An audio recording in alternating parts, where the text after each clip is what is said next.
In CBS News. The Dow from Stifel's down 490 points to 49,630. Lots of clouds and a little bit of sunshine going through our Thursday afternoon. It's chilly, but pretty close to where we should be this time of year. 40s to near 50 degrees. Tonight, clouds and 34. Friday, pretty nice day. Sunny and up to 55. Lots of clouds are back Friday night and 39. Next weather system is for about 50% of the weekend. Saturday, Valentine's Day, clouds dominate, rain developing mid to late afternoon on Saturday. Going to squeeze out some dry time, 52. Saturday night, though, from start to finish is wet, all in the form of rain. Sunday, maybe a couple of leftover showers really early in the morning, otherwise partly sunny. The bulk of Sunday is a dry day and 57. From the Saliga Heating and Cooling Weather Center, I'm meteorologist Dave Murray on 104.1 FM, KMOX. It is a blue sky right now, 52 degrees downtown at the Arch. I'm Michael Calhoun, KMOX News. Brought to you by Eamon Gantner and Capriano, YourEstateMatters.com. Hi, Margaret with Eamon Gantner and Capriano. How's your family? Do you have a legal plan for them when you're gone? Eamon Gantner and Capriano, YourEstateMatters.com. The choice of an attorney is an important decision and shouldn't be based solely on advertising. The Dave Glover Show is sponsored by the Michaels Flooring Outlet, the flooring experts. IGotFloored.com.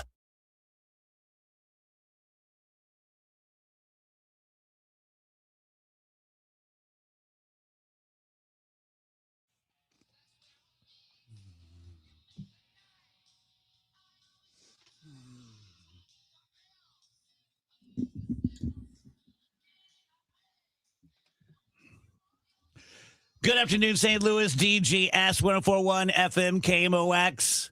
Happy Thursday to you. Another pretty nice day out there.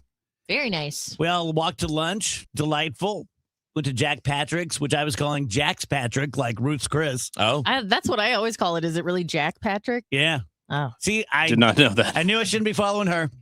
I got it from her. Wow. So, well, yeah, Jack Patrick's. Jack's Patrick to Patrick's. Me. Who was talking about that the other day? Was it Alvin? Somebody was in here talking about. Yeah, when he lived downtown. No, it might have been Rasheen. I don't know. Yeah, can't remember. I feel like it was last week we were talking about it. Could be. Watching, is that the luge? Is that the skeleton? Head first is the skeleton. Okay.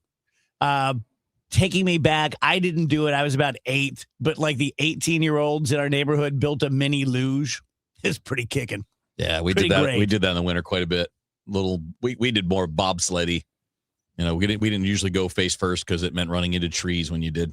Wheels, about 10 years ago, I really made people mad. Yeah, because it was during a Winter Olympics, and I said, I have no illusion that I could compete at any of this stuff, but I'm very confident I could be the middle guy on a bobsled team. I'm confident that I could run really fast and hard for 8 yards and then put my head down. Oh, people got pissed. So the doubles where they like lay on top of each other. Have you seen this? Oh, yeah. Someone posted, they were like, how do you partner up for this? Like, how does that conversation spring into effect? Like, you know what? Like, how am I laying on you for the next 4 years? How do you learn you're good at this? One of the best in the world, in fact. Boy, can he lay on a dude. And who does what? Yeah, I need to learn Does more somebody about steer this. or like who steers? I guess See, if there's just a layer, I can do that. I guess the top guy would be the steerer because he can see. How do you even spell luge? Luge. Luge. Okay. Doubles luge is an Olympic sliding sport where two athletes, one lying on top of the other, navigate an ice track. Feet first, it speeds up to 140 kilometers per hour. Wow. Damn. The top rider handles steering while the bottom rider holds specialized handles. But don't they do it single to like why do you need two? I don't understand. Yeah, like they're just doing the luge one day and someone goes, hey, what if I just lay it on top of Larry? You always hear about the like crazy amounts of hooking up that go on in the Olympics. Do you think the doubles luge guys get laid less than everybody else? Yikes.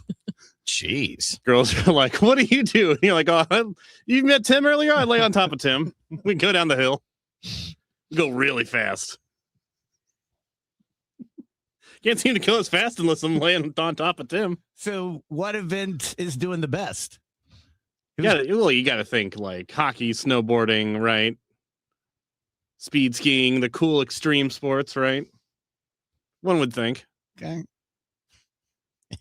What's up, Wheels? I think I love this little like fantasy created world of like the priority lists of I Olympians. feel like we Look, got. I'm just I feel saying. like he opened the door. I do think We saw a little look in. I I'm thought I did just a story saying. last week though that hockey is doing the best. Like it's outselling everything else. Yeah, I mean, But for obvious reasons, right? I mean, you got the professional players and you get the NHL players that are well known worldwide. And it's nothing against the other Olympic sports. It's that a lot of them are not followed year after year by millions of fans. Yeah. You know, I mean, they have followings, but it's smaller. And it's really only in the Olympic years that it gets this kind of attention. Hockey gets this kind of attention day by day all year round, you know, If like you're hockey season. If you're the best ski jumper in the world, are you making millions or are you just making like a normal living? I mean, I don't even know how you make money off These of it. sponsorships. Oh, there you go. Yeah. All the gear and all that kind of stuff. Apparel. I mean, that's probably the biggest amount. I don't know that there may be professional versions of it. I have no idea. yeah, I mean, not to, make things political or whatever, but I mean, aren't those just like a bunch of rich people anyway? Like, it's not like Right. like some kid who has. I mean, you have to have access to like Yeah. skiing. Yeah, you're at probably a not. level like beyond even like the, Yeah. the average privileged person who is able to do that. You know what I'm saying? You're not So- pulling yourself up by the bootstraps to become a professional skier. Right. I mean, I would love to Probably. be Oh, proved you probably wrong, have but I'm to just. get in those ski boots. Good point. I pulled myself up by my ski bootstraps. Didn't you That have my dad this, bought me. on the rundown something about the most popular sports? Was it Alabama? Well, and this was a college thing, but it kind of illustrates because it includes the Olympic sports, right? So the University of Alabama has to, because it's public school, they put out their basically their athletic department budget and what sports make money and which sports lose money. And not surprisingly, every sport not called football or basketball loses millions. Wow. And again, the amount of money that's made by those sports, those other sports, tends to pay for everything else to exist, which is all right. It's fine, right? I mean, it's an educational system. It's all that.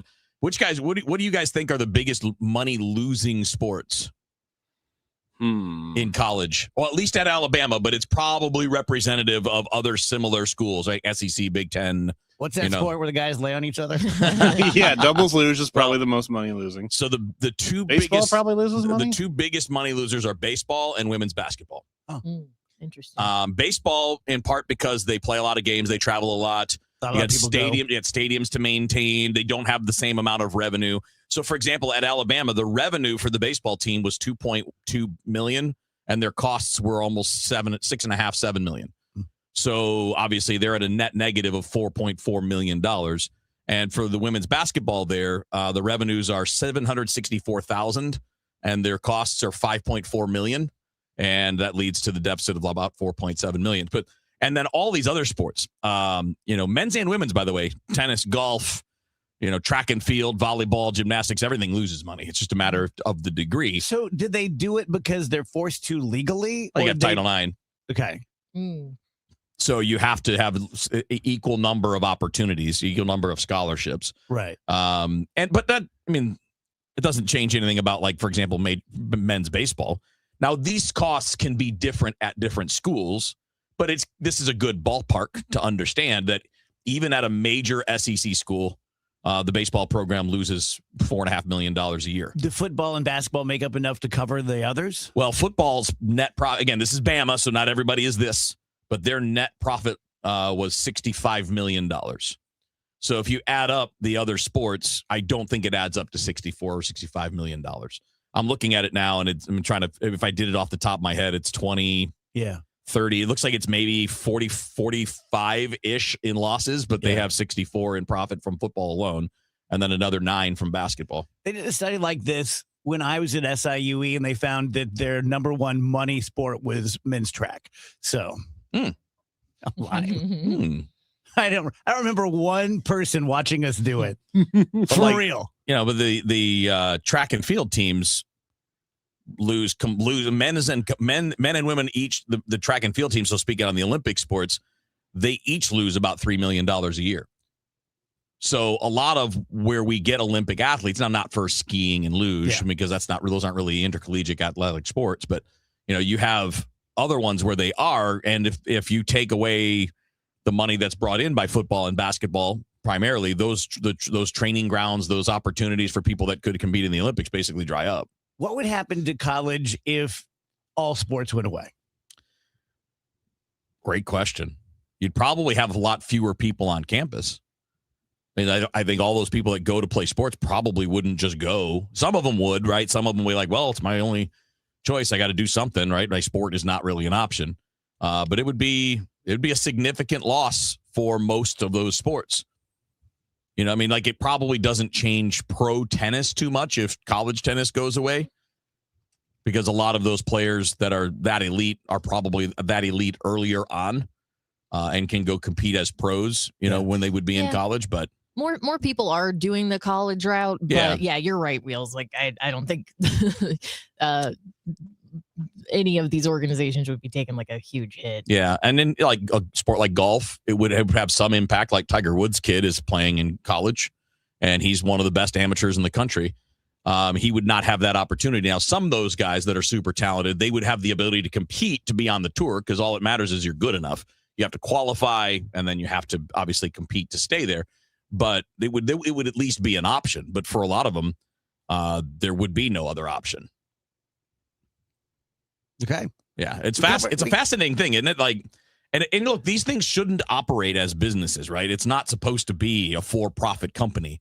Certainly seems like it's a college, right? It's a college. It's not supposed to be for profit. You're supposed to be there with an educational mission, and then they view this. They've twisted their minds to believe this is part of that. I can't believe I don't know this, but does the average college make a profit? I know that like Harvard and WashU and places like that have billions of dollars endowments, but I think that's more the alumni who did well giving a bunch of money. I just wonder if like the average college, they pay the professors this, they charge the kids this much tuition, and they break even, they lose money, they make money. I don't know. Yeah, I mean, it's not going to count as profit because it's not a business. So it would be. Isn't the private university a business? I don't think so. I'm not 100% on the legal definition of it. But I wonder if there are different tax categories for a business versus an educational institution. And that, I mean, I know that most of what you talk about with like money that's there is it gets put to use. You put it into a grant, you'll put it into, the endowment. I'm not 100% on how that goes, but it's not like there are profits. Like, it's not like, end of the day, everybody gets a bonus. It's not really quite like that. So as an example, I know it's different everywhere, but more often than my understanding is most schools, if you have an excess from sports, that just goes back to the school. So, when I was in college, the story was, I don't even know if it's true, was that, the football team's money paid for the library expansion or whatever. Who knows? The joke down at Bama has been that Nick Saban built all the new buildings on campus with all the money they generated in football. But see, there's more to it than this. See, this is just the revenue that they count: tickets, TV money, things like that. That doesn't count extra donations that are made by alums when they're happy. And that's the part that fills that endowment that you're talking about, that gets buildings built, things like that. Yeah. When you keep alumni happy by having success and making them proud and letting them have fun, they tend to give you bigger multi-million-dollar checks for bigger projects. And that's not counted in any of this. Nor is that counting any of the value they get from these schools in being on television and advertising their school nationwide. Right? You would have to pay millions of dollars to get that advertising done if you didn't have your sports team on TV. Okay, weird question, but sitting here listening to Wheels talk about this stuff, some of it I'm familiar with, some of it I'm not. Being a sentient human on Earth in 2026, there's so much stuff that goes on. I'm not going to ask you what percentage of it you guys think because who knows, but do you feel like a bigger percentage of what goes on in the world than most humans? Like you have a better feel for like, yeah, I kind of know what's going on there. I kind of know what this is about. I kind of understand the 2-man luge, like you feel like you know a little bit more than the average bear. No. It's very topic specific. Mm-hmm. So yeah, in sports, I do. I mean, I've spent 30 years. I should know. I mean, it's not a matter of being smarter. It's just a matter I've spent 30 years in the world of sports business and drafting players and developing players. Like it's just how I've grown up. But you put me into a scientific discussion, all I know is the headline on the story and maybe the first 2 paragraphs. Mm-hmm. I find those things interesting, but I can't add anything to the conversation. I'm not going to explain anything to anybody when we're talking about quantum physics or we're talking about what UAPs are. Like I'm not going to be able to add anything to that. Yeah, and I think it's important to, give yourself credit where credit is due and have confidence. But overall, I also don't want to misrepresent. It's yeah, I probably do know more than other people. Actually, no. I think it's always safer to assume you have more to learn. Yeah. Do you guys wonder much? I'm big on this. And I mean, you know me, I'm situationally competitive and situationally not at all. But I'm always, and this is less about competing, being better than someone. It's more worried that I'm worse than others, but wondering okay, as a person, am I a C-? Am I a B+? As a broadcaster, I'm always doing that game, which there's no way to know. Right? There's no grading system. Unless you get one when you die and and you're D+. Yeah, geez. I've never thought about that. I've never considered grading myself in terms of you should. who I am as a person. You or give whatever. it some thought, Mr. Stoles. I've never really done that, but it's also I'm always blown away at the things that you and Kevin know, for example, that just come from having been alive 20 plus years longer. I see how it is. You know what I mean? Well, I mean, at first I was I guess not me. And then old man knowledge. He continued on. Right. It's just that come from the experience with Kevin and Dave. And that's it. And back to Kevin. But you guys just have so much more life experience, and that's true. You've been learning things for 20 years longer than. That's true. We have a head start. Rach and I have. Yep.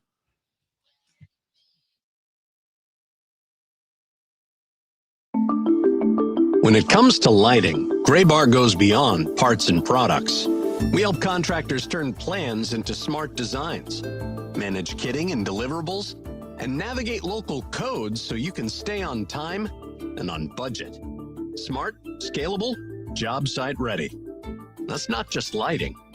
That's like kicking your project into Graybar mode. Yep, Graybar does that. Meet Linda. She's stuck in a school pickup line, thinking about what to make for dinner. Are the kids' practice jerseys clean? If she sent out that last email before leaving work. But you know what she's not thinking about? Her HVAC system. Linda is a preferred partner with Air Comfort Service Heating, Cooling, and Installation. Members get 2 HVAC system checks per year. We clean and inspect your HVAC systems at each visit. Partners also get priority service and exclusive discounts starting at just $19 per month. Life is chaos, but with Air Comfort Service, you'll have peace of mind with your HVAC system. Visit aircomfortservice.com today. After all, comfort is our middle name. I'm Piera Palazzolo, VP of Digital Marketing for the American Management Association, a company focused on the management training skills needed to enhance the careers of business professionals. We did our research when it came to the best companies for website development and chose AmericanEagle.com. And we couldn't be happier. AmericanEagle.com worked closely with us to understand the front and back end requirements needed to launch an e-commerce website that could handle the complexities of running thousands of seminars nationwide. Our robust new website and improved SEO saw immediate increases in site traffic and web revenue. If you're in need of managerial effectiveness and success, visit our website at Amanet.org. If you're in need of a website that provides an unparalleled consumer experience, I highly recommend AmericanEagle.com. Transform your business today. Dial 877-WebNow1 for a free digital consultation with AmericanEagle.com. Yes, football is over, and I get it. You're sad. I'm sad. But that does not mean the action has to stop now. That's why betting the winter games on FanDuel makes a bunch of sense, because there is so much action, from game lines to Finding your angle on the event you care about most? FanDuel is giving you more ways to stay connected to the action. The Winter Games are on, and there is no better way to follow them than with a bet on FanDuel. Curling matches start kind of slow. Somehow they get tense pretty quickly. We got speed skating decided by inches. Hockey games feel intense from opening face-off. Which country will have the most to brag about? How about most gold medals or most total medals? It's all there for you on the FanDuel app, an app that is easy and secure. FanDuel.com/Missouri to get started. FanDuel, the official sportsbook partner of KMOX. FanDuel, play your game. 21 and over and present in Missouri. Gambling problem? Call 1-800-GAMBLER. I'm Ultima Morgan of Morgan & Morgan. Every time one of my children started driving, it was terrifying. Thousands of accidents happen across the country. We see it every day. If you've been injured in a car accident, call us. Dial # law or visit forthepeople.com for an office near you. Join us on February 15th at Powell Hall as the St. Louis Symphony Orchestra and St. Louis City SC brings us Eternal, a tribute to Tina Turner. Presented by Purina, with special guests Brittany Howard of Alabama Shakes and Kennedy Holmes. Experience the ultimate journey through Tina's immortal catalog. Tickets are limited. Get yours now at slso.org. Yesterday, today, and tomorrow. KMOX, the voice of St. Louis.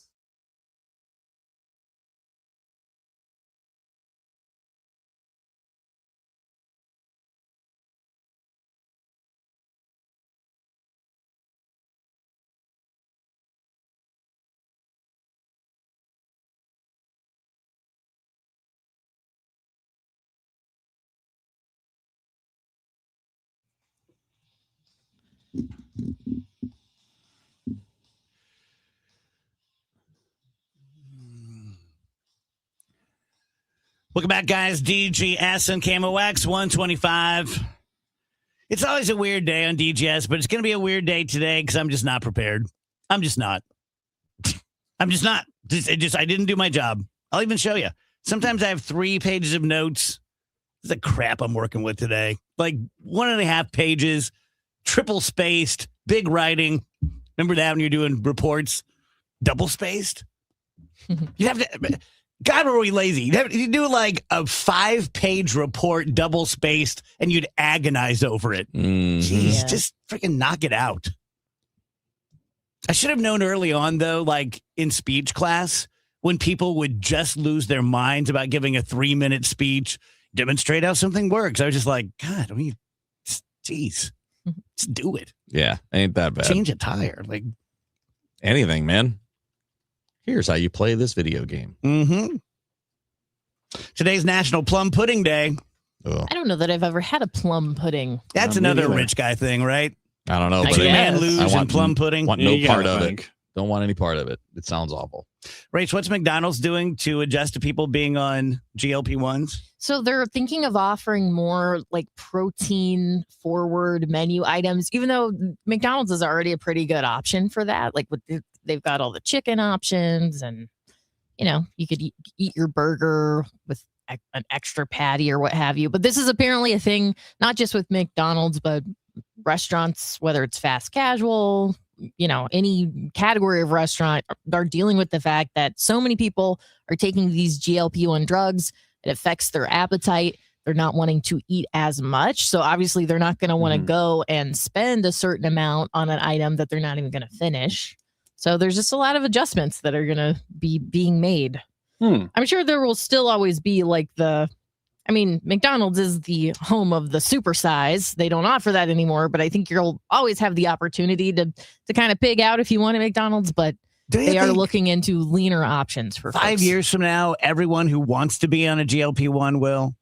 Like right now, a lot of insurances don't cover it, and it's still hundreds of dollars a month. But I mean, like in 5 years, because it's doing seemingly so much good for people. Seems to be trending that way. Yeah. Yeah. The problem is they've done studies that show unless you're addressing like the issues that are causing you to overeat in the first place, as soon as you get off those GLP-1s, you just go straight back into overeating and straight back to gaining the weight. So it's the kind of thing where you either have to fix those issues or you're going to have to be on that drug forever. Yeah. Man, I've been there so many times where I'm like, I weigh 175. I'm at my fighting weight, feeling good, feeling sexy. And they're like, I'm never going to weigh more than 180 again. And then you're like, I'm never going to weigh more than 190 again. And it just sucks. Just keep in mind, most of the people that you see out there are no different. Oh, yeah. Including people that are the most famous in Hollywood. Yeah, true words, man. Like we're all going through the same thing. They get great shape for the movies, and then when they get done, they're like, well, I'm going to relax. Mm-hmm. Yeah.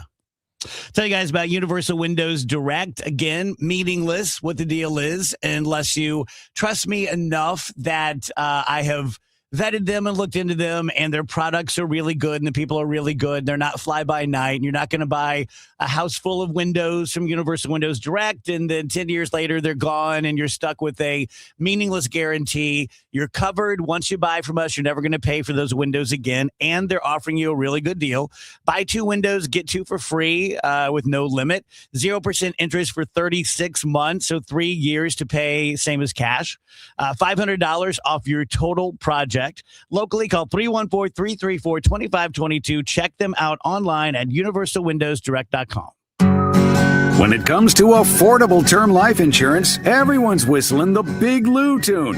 If you're over 50, maybe a bit porky, or have type 2 diabetes, $1 million of term insurance may only cost about $200 a month. Even if you're not in perfect health, call Big Lou, because he specializes in finding big chunks of affordable term life insurance for just about everyone. Don't let diabetes or other health glitches keep you from owning $500,000 to $1 million or more of term life insurance. For affordable term life insurance, call Big Lou. Don't hesitate. Call 800-700-6898, 800-700-6898, or visit biglou.com. Call Big Lou, don't hesitate. 800-700-6898. Call Big Lou, don't hesitate. 800-700-6898. Visit biglou.com. Here's Dave Murray's weather forecast. Our next wet weather maker comes in for about half of the weekend. Until then, we're pretty quiet. Clouds dominate today. A little bit of sunshine, 40s to near 50 for the high downtown. Tonight, clouds dominate, 34 Friday. Sunshine, 55. Not too bad Friday afternoon. Lots of clouds on Friday night, 39. Now the weekend, Saturday, Valentine's Day, clouds dominate, rain developing. Right now, I'm thinking mid to late afternoon on Saturday and 52. It is wet from start to finish. All rain Saturday night. Sunday, maybe a shower early in the morning, kind of a leftover shower. Otherwise, partly sunny skies return. I think basically Sunday is a dry day, and 57. From the Saliga Heating and Cooling Weather Center, I'm meteorologist Dave Murray on 104.1 FM, KMOX. Taking care of your health should be simple. And with the Neovitin monthly subscription, it finally is. Choose your doctor-formulated multivitamin and we'll deliver it straight to your door every month. No more running out, no more remembering to reorder, just consistent nutrition made easy. Plus, subscribers save 10% every month and can pause or cancel at any time. Visit neovitin.com and start your subscription today. Neovitin, trusted nutrition every day. Hey, this is Charlie Brennan. If it's cold outside, the team at Morelli Tuck Pointing is still busy. During colder months, Morelli can inspect any exposed brick inside your house. If your basement has a stone or black wall, Morelli can remove the worn-out mortar from that wall and replace it with new mortar. This tuck pointing work will reinforce your foundation, prevent water from entering your home, and thwart pests. This is a great time to get the inside of your garage inspected. And the same goes for your brick or stone fireplace. I've used Morelli Tuck Pointing to repair the chimneys, walkways, and walls of 2 homes here in St. Louis. The Morelli bids are fair, their crews are super polite, and they clean their job sites.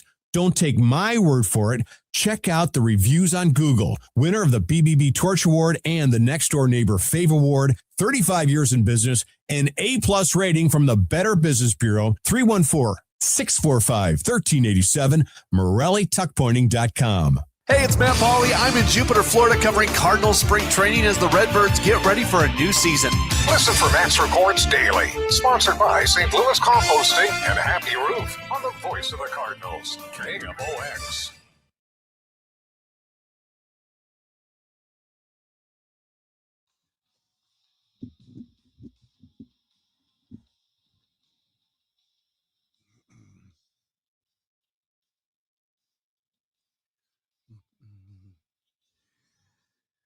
133 DGS. Happy Thursday. Did you hear they're having a second Mardi Gras parade this weekend? Yeah, like a fake one. Seems superfluous. Secondary, right? Yeah. I mean, it's not the pet I mean, parade. the big show was last weekend. Yeah, thank you. Well, I think they did it because a bunch of people missed the last one. They were like, "Oh my gosh, That must be it. There wasn't enough room. Exactly. That must be it. I mean, they turned everybody This away is from what I That's heard. got to Overflow be parade. it. Yes. They turned people away last weekend. There were people coming from like Chicago. They're like, we'll just do it again next week. Yeah. You guys can show up to that. Won't be as much fun. They were like, Yeah, it's gonna be a far inferior parade. No dogs. No Dave. no dogs does mean less. It's true. I doubt that any of you in this room experienced this, but I was thinking about this last night. I almost guarantee you that at least someone on the stream had this. Growing up in my era, in my town, in my neighborhood, it was absolutely normal. It wasn't rare, it wasn't infrequent, and it wasn't dramatic or a big deal when it happened. It happened on a daily basis that we would get spankings and whippings from neighbors. Not like the Uncle McTouchy in the basement kind of thing. Like just you're running through their yard and you're jackassing and they grab you by the wrist and just start spanking your butt. Like it just happened all the time. That happened to you guys? No. Nope. It probably a couple, but not much. I mean, I don't think it happened to me, but I may have seen it once or twice. It was, It's but like I may have repressed a memory. no. I mean, Also, it was I was too fast. They weren't going to catch me. Also, it was nothing to see a kid just getting a whipping in Kmart, like in the toy section. Oh, Just that was pretty common. really Yeah, common. I mean, And I'm not calling for the good old days. No, That's a part of the good old days that can stay away. But I'm just Yes. saying, like, I just thought about it last night. And it was, and the haunting part to me is that no one would really stop and look. It was just, oh, okay. He must have asked too many times for a Hot Wheel, yeah. you know? It is amazing how many generations we went through, and everybody was like, "Yeah, that's fine." mhm. I think that was mostly done by the time I was younger. You didn't really see a lot of it. Yeah. In my It's good. time. Yeah. I'm Jill asking, how do you guys, as a former kid, I'm happy about it. how do you guys come up with bumper music? Do you take requests? I'd say about half the time Rach does it. Half the time I write it out. Today I picked them. You'll have to talk to Rach about requests. Requests can go bad on this show. Yeah, probably best not to. Yeah. You people get power drunk real quick. Let me just tell you that. Yeah. Yep. Oh yes. We know you're going to take advantage of us. Yeah. Sorry, I keep sneezing over here. What's going on? I don't feel great. I guess. Got COVID? I hope not. Oof. A teacher gave his daughter a list of his favorite students. He told her to send them all a card with his photo on it upon his death saying, "If you're reading this, I'm dead and I really liked you." I mean, that would be nice to get. You know, you're one of the select few. Do you remember your favorite teachers? Yeah. Grade school, Miss Von Hoven. High school, Mrs. Tiekert. College, Professor Russo. I had a teacher who hated me, and she was the mom of one of the salespeople that we used to work with. Really? Who? I don't think. Tell us on the break. Yeah, I'll tell you on the break. I don't think we should name names. Did you put that together? She knew of me, I think. Really? Wow, you were legendary. She really hated you. Because yeah. Because I was like, I guess I was this teacher's like least favorite student ever. Did she have good reason? Yeah. I mean, you guys have met me. Just like I earned that. Yeah, you guys have met me. When were you at your worst? 1 to 35. I'm still in my era. There's been no improvement. What stage are you most embarrassed of? Boy. I was like, I think I was a pretty bad person from like 16 or 17 to like 20 or 21. I think I was just not a great person during that time. Like I was I treated people badly. I spoke in ways that I shouldn't. I acted in ways that I shouldn't. I was mean to people when there would be no reason to be mean to them. Let me I feel like I'm hearing confession. Well, let me take up for Andrew for a second here. I do feel like that was also kind of the culture of that time. Yeah, it was a culture of like 2008. That was like the peak sure. of like edgy humor. I'm going to say the most dark, twisted, messed up thing I can think of. And like, it was kind of wild in hindsight how many people played into that. And then when you're young and impressionable, especially when you start to make friends with like people who are older or who are maybe not the best influence or what have you, like, I don't think it's, I mean, I appreciate that Andrew's so honest about that kind of stuff, but it's also like, don't beat yourself up, because I think a lot of people were falling into that at that time. And like the music during that time, if you listen to it, and I mean, it's still, a lot of it is still music I'll listen to now or whatever, but it's like, you have to kind of artifact it because it's incredibly like misogynistic. It was like, I mean, I do not envy, frankly, people like Rachel's age, because being a 18-year-old, 17-year-old, 19-year-old girl in like the late aughts, not an easy thing to do.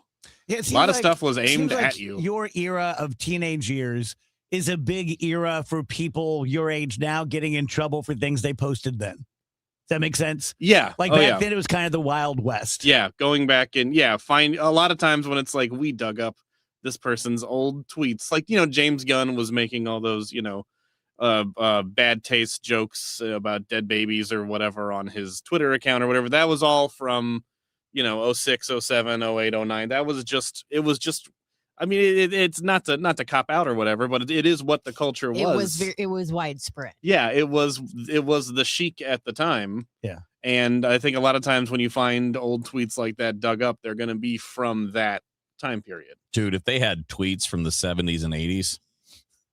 And it's an interesting thing too, right? A lot of people that would have been shut down. Because that is right when, social media was really taken off, like the mid to late aughts like that. And people were speaking very freely on there, not really realizing the power of it. Me? Right. And it's interesting because, I'm saying it like that was like a moral downtime in the world. And I think in some ways it maybe was, but also, in the 70s and 80s, we don't know what it would have been like with social media just because we didn't have it. I mean, people were awful. Dude.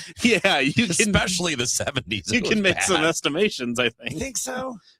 Dude, people were, I mean, the things I heard as a child, other grown-ups say, I don't think, I all kinds of like racist jokes. Oh, yeah, sure. And I don't even I'm not talking about my immediate family, but you just be around people at a barbecue or, maybe it's your stupid uncle or whatever. Like people were just out there. Yeah. Just saying the jokes were like super awful. Mm-hmm. Again, not just race. I mean, there's a lot of misogyny, a lot of that stuff. It was just out there.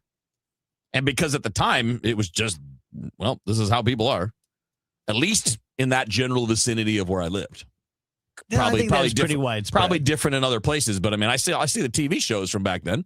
Yeah. You can listen to, or you can see what movies were like back then and the kinds of the styles that they had. Yeah. And the topics that they hit and the way that women were treated as an example, even in the movies. Although, thoughts are going through my head and they're not going to come out of my mouth very well, but you'll get it. Maybe it's just because I was young back then, but it seems like grown-ups from the 70s didn't think they were saying anything bad. And it doesn't excuse it. But like what you're talking about, Andrew and Rach, in the late 2000s, it sounds more like it was cool to be really edgy like that. I don't think my dad ever thought he was being edgy when he used a racial slur or a stereotype or something. I think he just thought that was the world. But he still used them. He still used them. Yeah, No I think doubt. what Kevin's getting at. Yeah, like the what's the word I'm looking for? Like the level of speech back then would be horrific today. Oh, yeah. Just like in general, you'd be just like, oh my God, you can't say that. You can't say that. You can't say that. You can't say that. Yeah. Well, and if you went back 30 or 40 years before Yeah, I that guess time, so. it would have been way worse. We're a terrible country. I mean, I got news for you, dude. We're a terrible country. It isn't just here. And this is like human history. Think about the terrible things people used to do. Yeah. Just because they could. I mean, I'll never forget Shmuel, the rabbi from Priest and Rabbi. This has been years and years and years ago, maybe 20 years ago, but saying that before the Jews, the concept of peace and justice had never been introduced on the planet. And I'd never had that thought before. And I don't know to what degree that's true. I don't think he was lying to me. He's more learned than I am about, the Bible and such. But just what a concept that at some point we didn't even have the concept of I'm going to treat you fairly. I'm going to treat you like I want you to treat me. That just wasn't even in our heads. Like, that guy looks pretty strong. I better kill him before he takes my stuff. Or make a deal with him. Yeah. I mean, there's a reason we are the way we are. I mean, like, there's a reason why we populate the whole planet, right? Because we just did we moved. If it meant killing things, we killed things. And I'm not saying bad. I'm just saying that's what it was.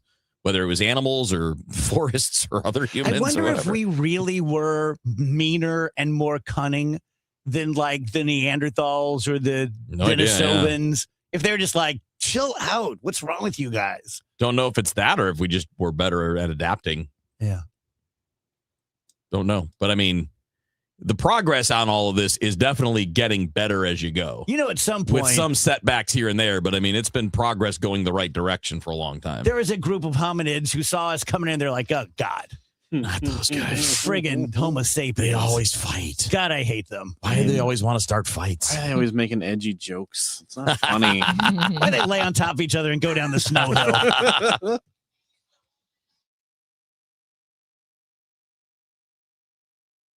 Hey there, it's Kevin Wheeler, and I'm joined by my friend and St. Louis real estate expert, Gloria Liu, your home sold guaranteed realty. And Gloria, everyone knows you for your guaranteed sold program, but you also help your sellers get multiple cash offers, right? That's right. Some sellers are looking for speed, certainty, and to avoid repairs and open houses. I just helped a family in December to sell their parents' estate. They chose me because I offered 4 cash offers at our first meeting, which gave them options picking the best cash offer, whether it's multiple cash offers or my guaranteed sold program. My sellers are always in control to sell fast and for the most money. It's my guarantees and my buyers in waiting program that set me apart from other realtors. If you're ready to make your move without the hassles, guaranteed, then call Gloria Liu right now at 314-325-6888. That's 314-325-6888, or visit GloriaHasTheBuyers.com. Gloria and seller must agree on price and possession date.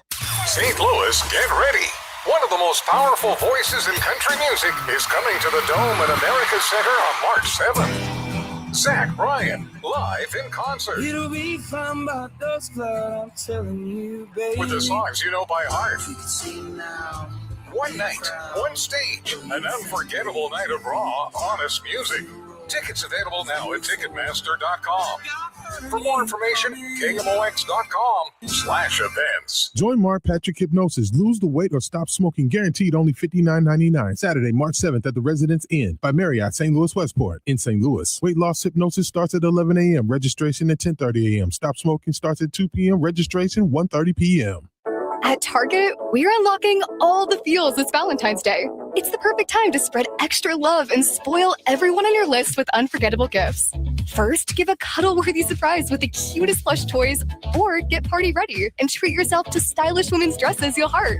Both 20% off. Then dive into the ultimate cozy celebration with your faves with 30% off select women's pajamas. There's something sweet for all your special someones, even you. Find Valentine's Day gifts for everyone at Target. Jefferson Starship, the Runaway Again Tour. Saturday, September 26th, the Family Arena. Also featuring Atlanta Rhythm Section. Firefall. And Orleans. Reserve seats on sale Friday at noon at the Carroll House Furniture box office at the Family Arena or Ticketmaster. Jefferson Starship, featuring Atlanta Rhythm Section, Firefall, and Orleans. Jefferson Starship, the Runaway Again Tour. Saturday, September 26th, the Family Arena. Also featuring Atlanta Rhythm Section. Firefall. And Orleans. Reserve seats on sale now at the Carroll House Furniture box office at the Family Arena or Ticketmaster. Jefferson Starship, featuring Atlanta Rhythm Section, Firefall, and Orleans. What if every time you spent money, you saved money too? With Achieve It Checking from Together Credit Union, you can do just that. Every debit card purchase is rounded up to the nearest dollar, and the spare change goes right into your savings. And here's the best part. Together Credit Union boosts your progress by matching qualifying savings up to $8 a month. It's a free checking account that helps you achieve more automatically. Learn more, or better yet, enroll today at togethercu.org. Together Credit Union, federally insured by NCUA.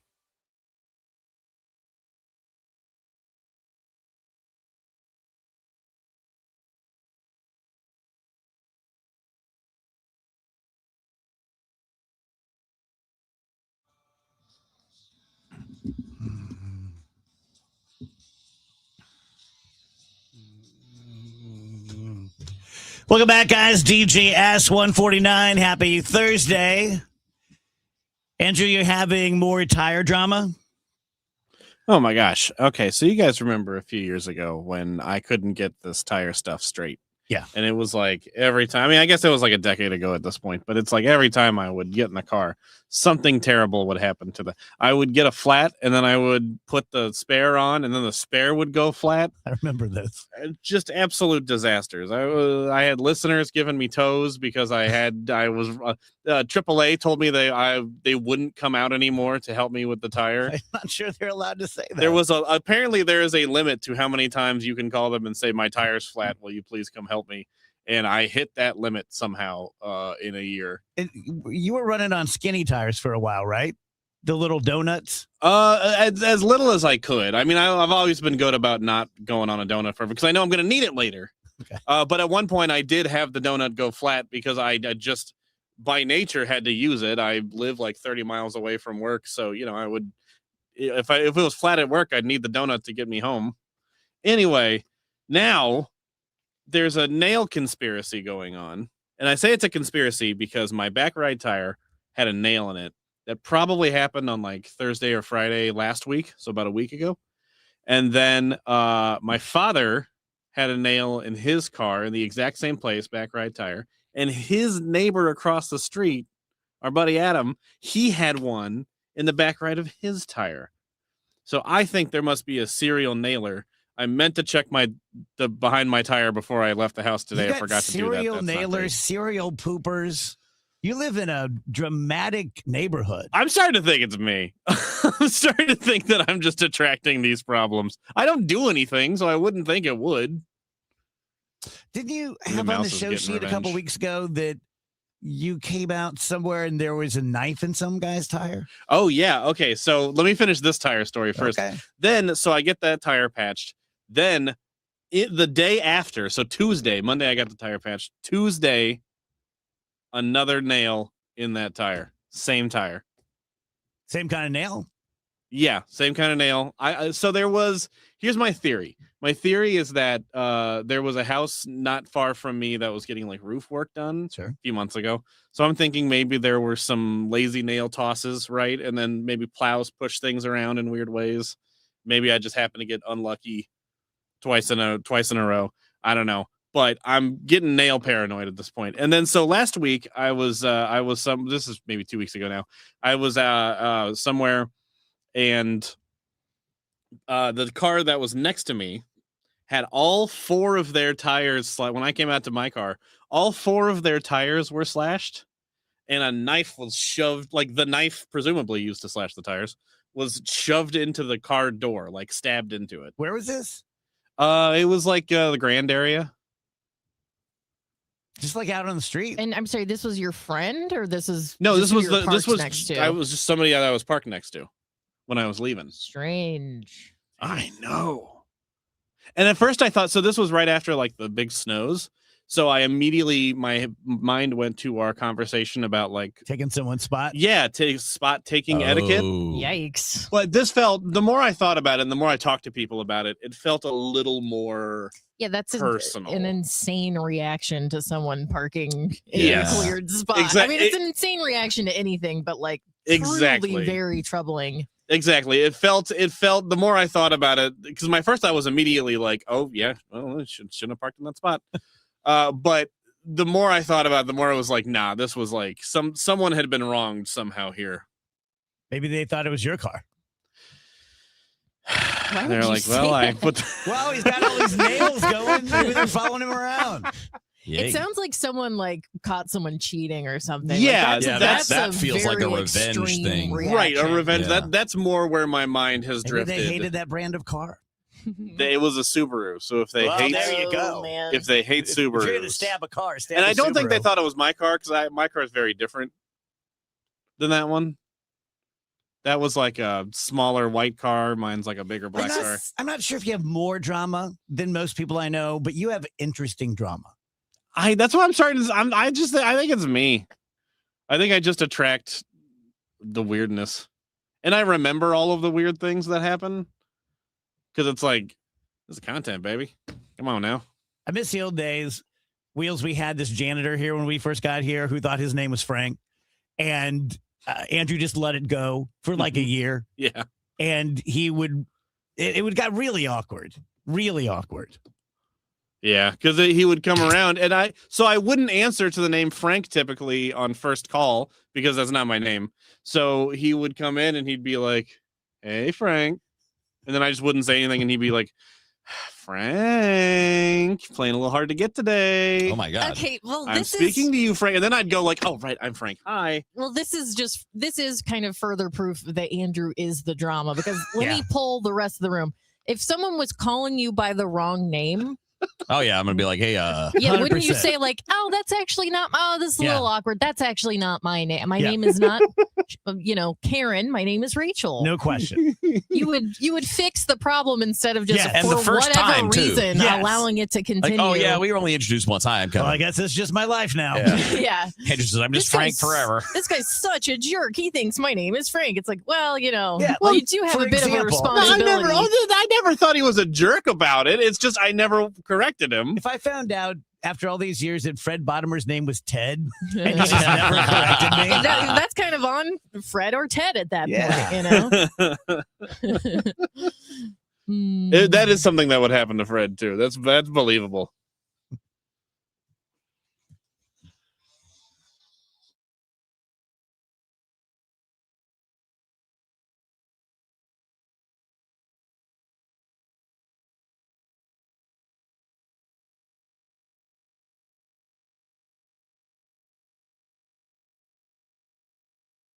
Don't get lulled into believing the IRS is getting soft. It's just the opposite. Hi, this is Lance Drury with the Lance Drury Law Firm.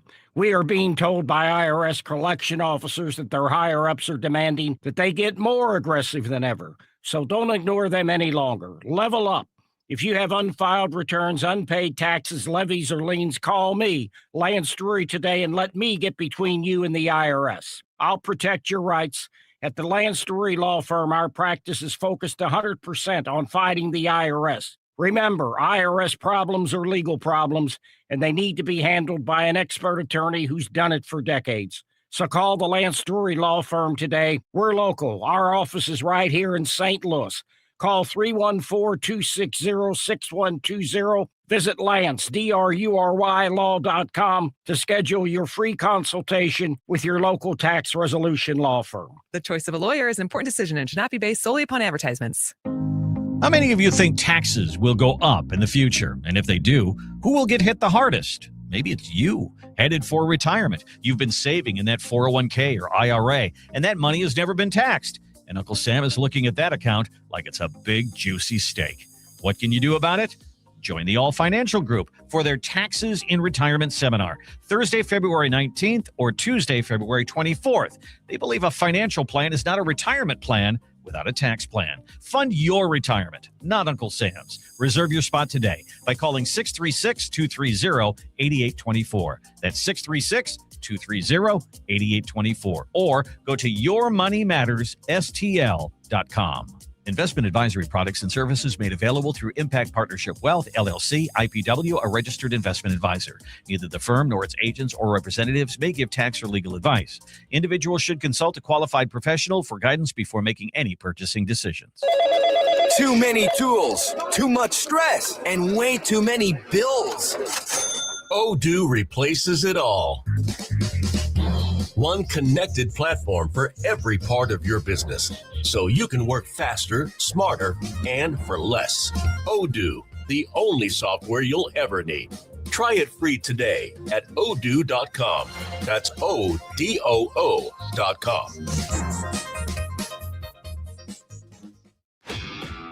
This is the story of the one.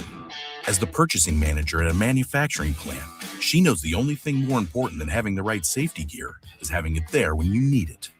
That's why she partners with Grainger for auto reordering, so her team members can count on her to have cut-resistant gloves on hand, and each shift can run safely and efficiently. Call 1-800-GRAINGER, click Grainger.com, or just stop by. Grainger, for the ones who get it done. Straight Realty has always been an industry leader when it comes to commissions, so it should come as no surprise that the recent Realtor settlement has only empowered us to continue offering our sellers even better rates. We now list homes for only 2%.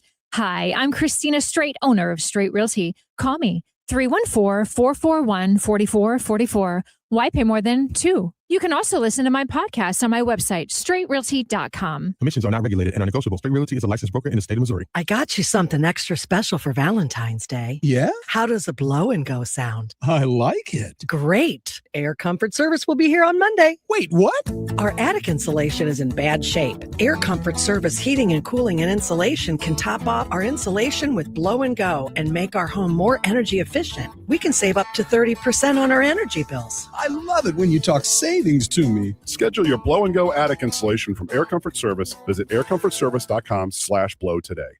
Celebrating 100 years of informing and entertaining. KMOX AM St. Louis, KMOX FM Hazelwood, the voice of St. Louis.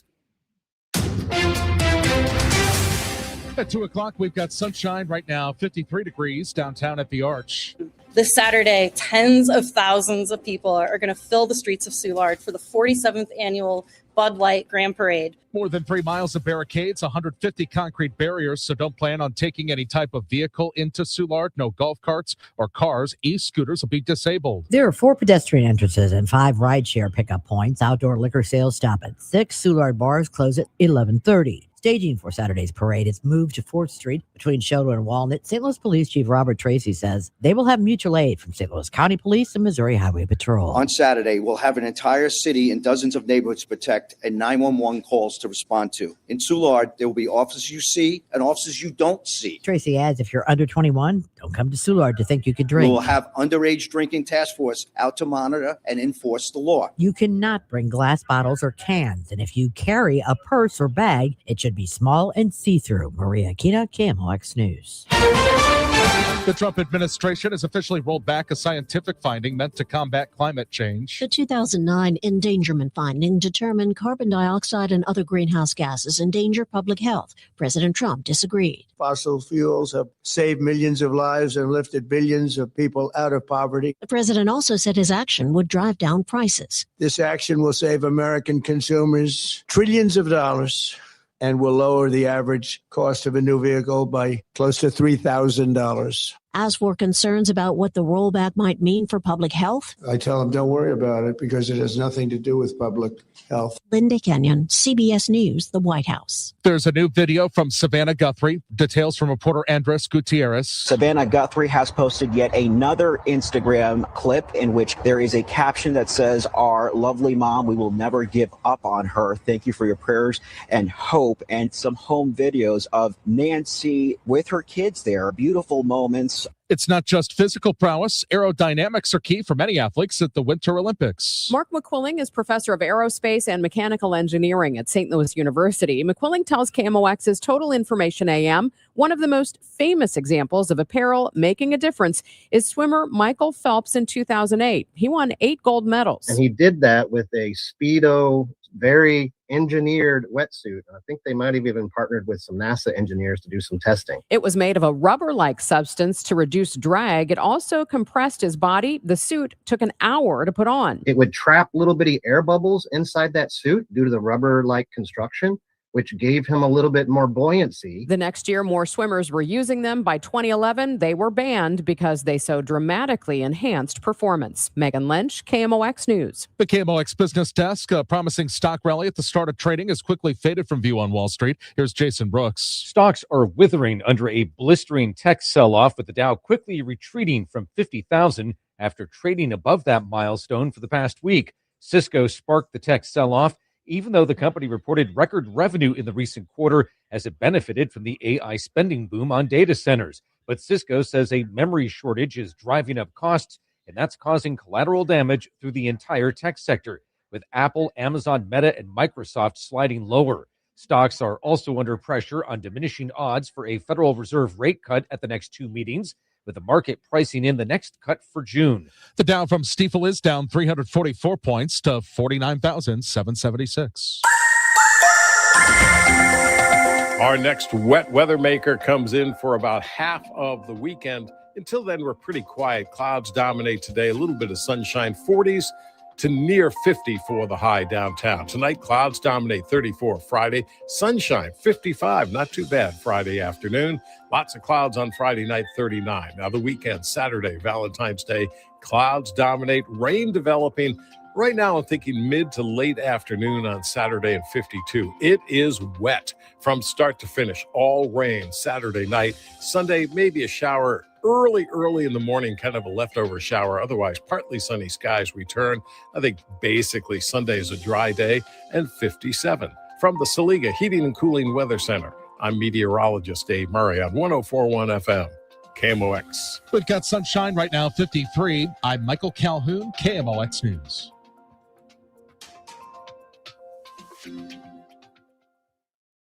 The Dave Glover Show is sponsored by the Michaels Flooring Outlet, the flooring experts. IGotFloored.com.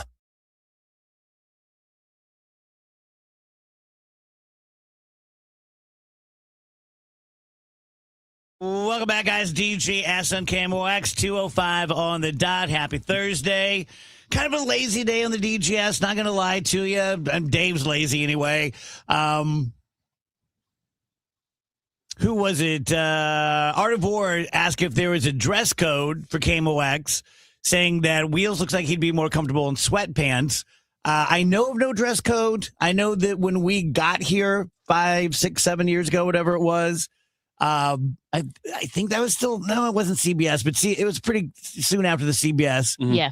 And it was khakis and all that kind of stuff. Wheels, you were here during that. Mm-hmm. And when I walked in the very first day, we had a big meeting.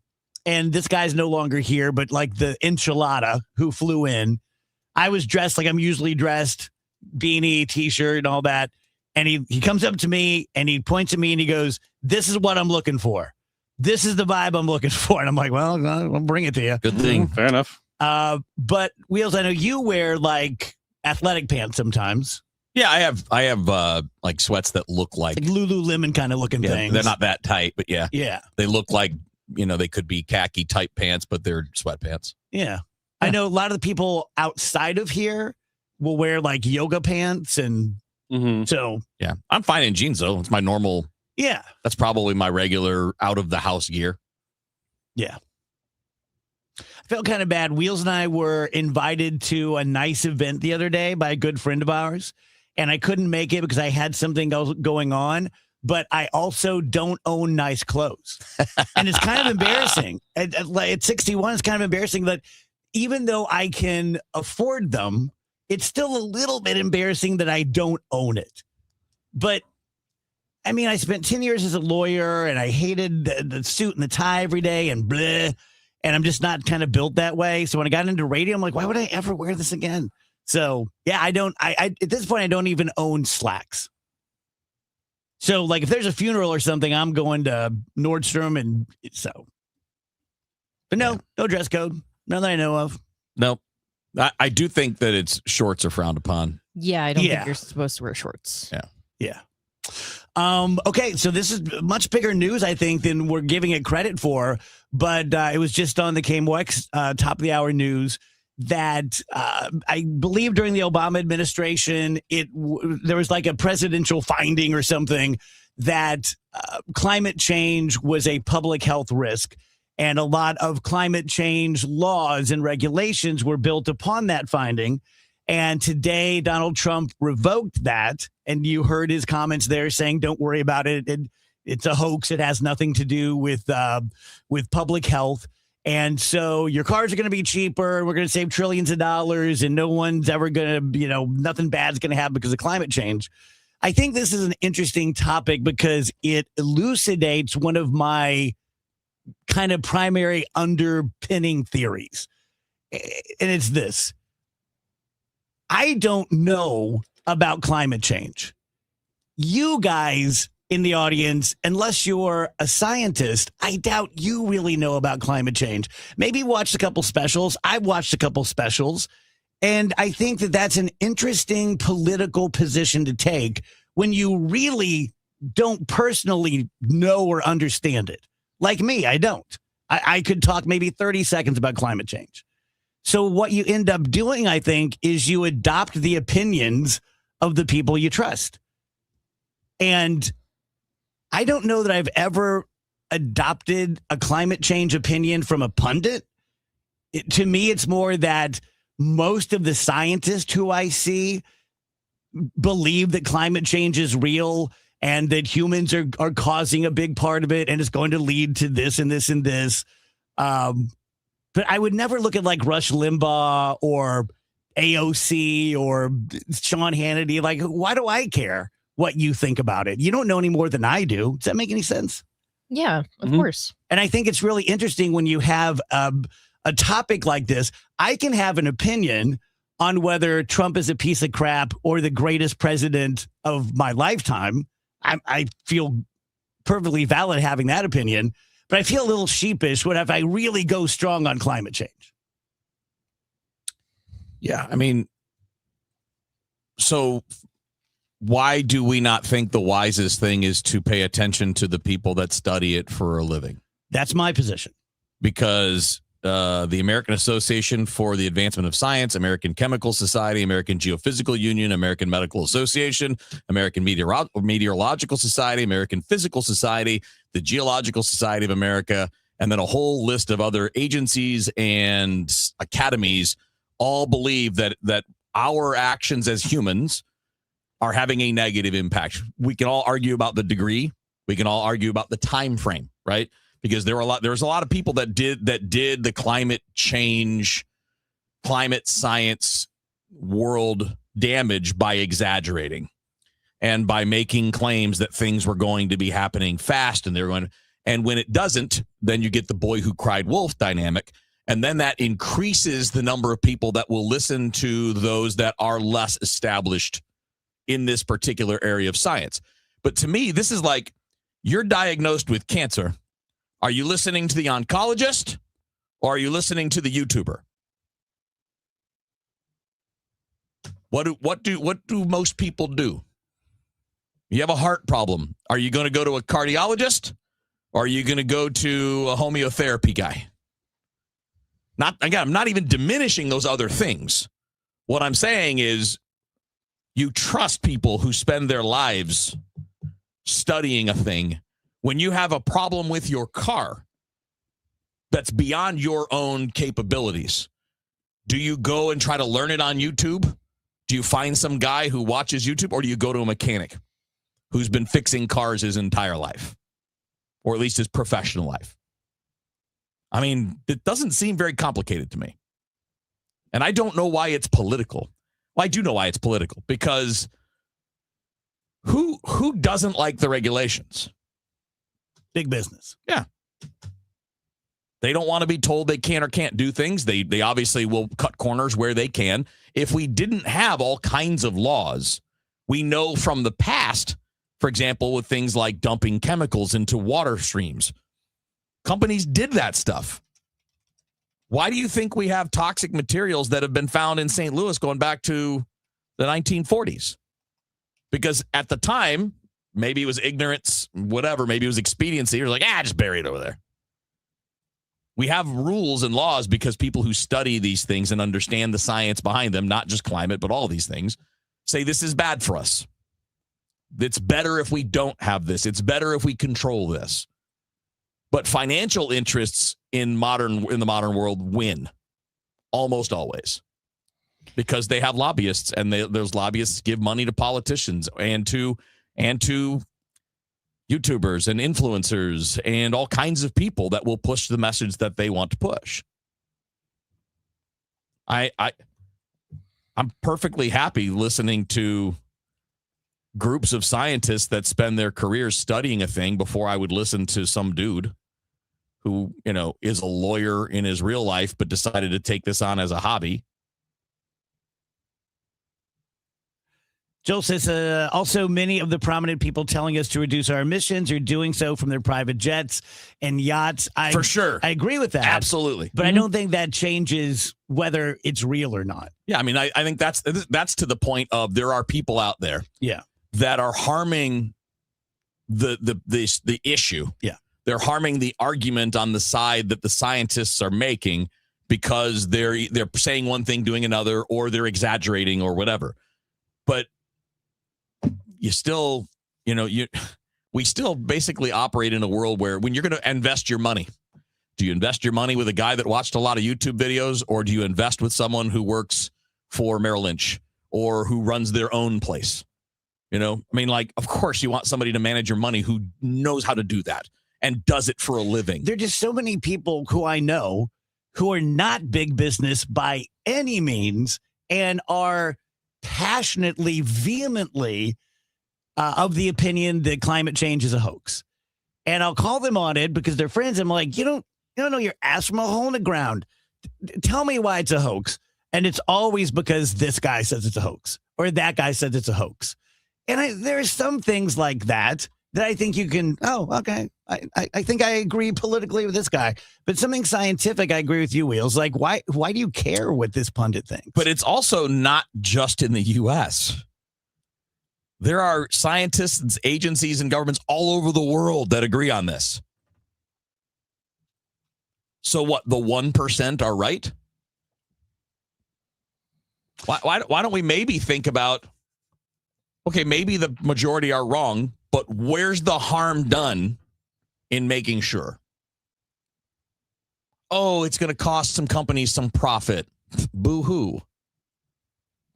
We can't let profit motivator stomp on people's rights, on the health of the planet, on, what it does to other species. I mean, that's not a good enough excuse, right? It's business. All right. What good is business going to be if we all start dying or if it does go bad? I don't know if it is, but I'm more than happy to listen to people that are experts in the field. Rach? Yeah, I mean, I totally get what you're saying. I believe that climate change is real and I want to listen to the scientists on it. However, I do think there are probably ways in which green lobby, it's not like just because someone's lobbying for the green way of doing things, do I really think that's always just coming from a place of purely wanting to save the planet? No, that's going to be motivated by profits just as much as the other side. Am I right? Do you think every single person lobbying for we're going to switch to all electric cars, it's coming out of the kindness of their heart? No, or are they also making money off of electric cars? No, of course So I get the level of distrust there. I totally get what Joel's saying as far as look, I believe climate change is real. I really try to reduce, reuse, recycle. Yeah, you really do. But I get frustrated at times when I'm being preached at to reduce my carbon footprint when these huge corporations are the ones who are really causing the damage to our planet. Mm-hmm. I think that builds up a kind of a callous and all I'm saying is I guess I see where people are coming from. I don't think it's necessarily always just a political decision. I think there's a lot of things at play that might get people to feel distrustful on the issue. Yeah, and it does all come back to what Dave originally said, which is none of us are scientists. We can't go do this research ourselves and sift through it ourselves. So there is a lot of just trusting in what people are saying. Yeah, and I agree with Kevin. I think the message was, coming from Al Gore was unfortunate. Yeah. Because a lot of people hate Al Gore. And then AOC, it's going to be this by 2012. And there were a lot of things that even myself, who's pretty open-minded about it, was I don't know about that. And if you're not open-minded about it, or if Rush Limbaugh or Donald Trump or whoever you love is telling you it's a bunch of malarkey, that it's pretty easy to go, oh, yeah, this is all fake. I don't understand. This is why I struggle with this issue, because and I'm not picking on anybody on the stream, because I think these are all questions that are valid in the conversation we're having. Like Art of War says, we can't even trust the scientists' data. It's all about money. Well, if both sides are about money, then you shouldn't trust anybody. Who's more about the money? Corporate interests and lobbyists or scientists? Now, they both have to have money to do their thing. Which one is profit driven? Which one is maximizing revenue? And which one is studying how the world works and trying to figure out how to make sure that things don't go bad? I understand what you're saying. There are grants involved. There's money that's involved. And there's money involved in green energy, right? That exists too. So if there's money on both sides, that means you can't trust either side. So which is the path that could be least problematic for the long term? If you don't truly trust, which, by the way, I think is totally fair. I think it's totally fair to question, green energy people with their motivations and, old school with their motivations. I understand it. It's a fair question, because if you change the laws, then this other person's company will now benefit from it, right? But it can't be, if it's all about where the money is, that fact that there's money, well, there's levels of money.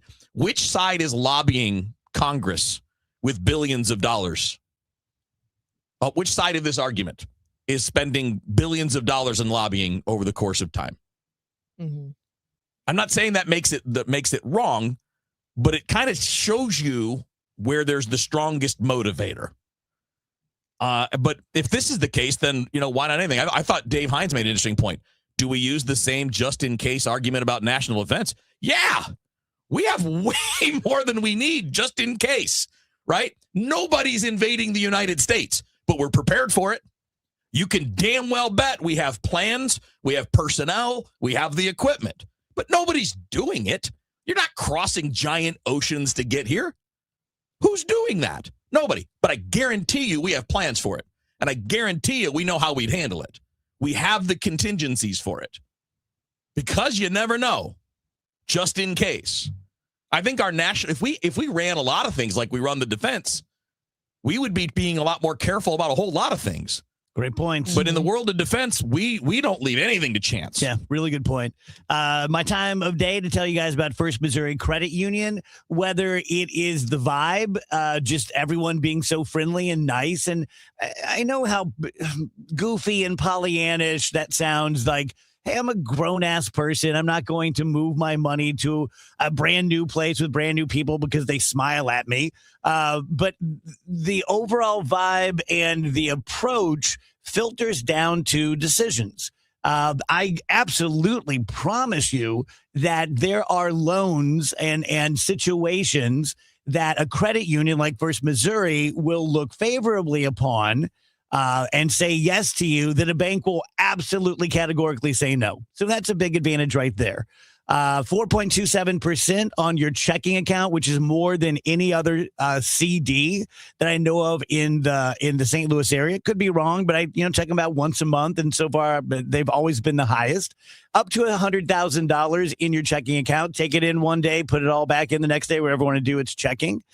2 locations down on Lee May Ferry, 314-544-5050. The number one STMOCU.org. What's up, world? It's Von Miller, Super Bowl MVP, chicken farmer, and now host of Free Range. This is a show where I go off the field and off the script. We're talking what's hot in music, film, trending news, and everything blowing up your feed. If you love football, you'll feel at home. But if you're here for the vibes, the internet deep dives, the conversation, this is your podcast. Join me every Wednesday. Follow and listen to Free Range with me, Von Miller, everywhere you get your podcast. At Uline, they know firsthand the road to success is an uphill climb. Uline started in the family basement and through hard work is now North America's most trusted shipping and industrial supplier. They get what it means to have the support of reliable, hardworking partners. So they keep 41,000 items ready to ship. Whether your company is still in a basement office or expanding cross-country, Uline will be there on your road to success. Visit uline.com. Well, good morning, kiddo. I love that you're home from college. I've missed you. Still taking your Nature Made vitamins? Every day. A multivitamin and a probiotic. You better be taking yours. Still looking out for me, Mom.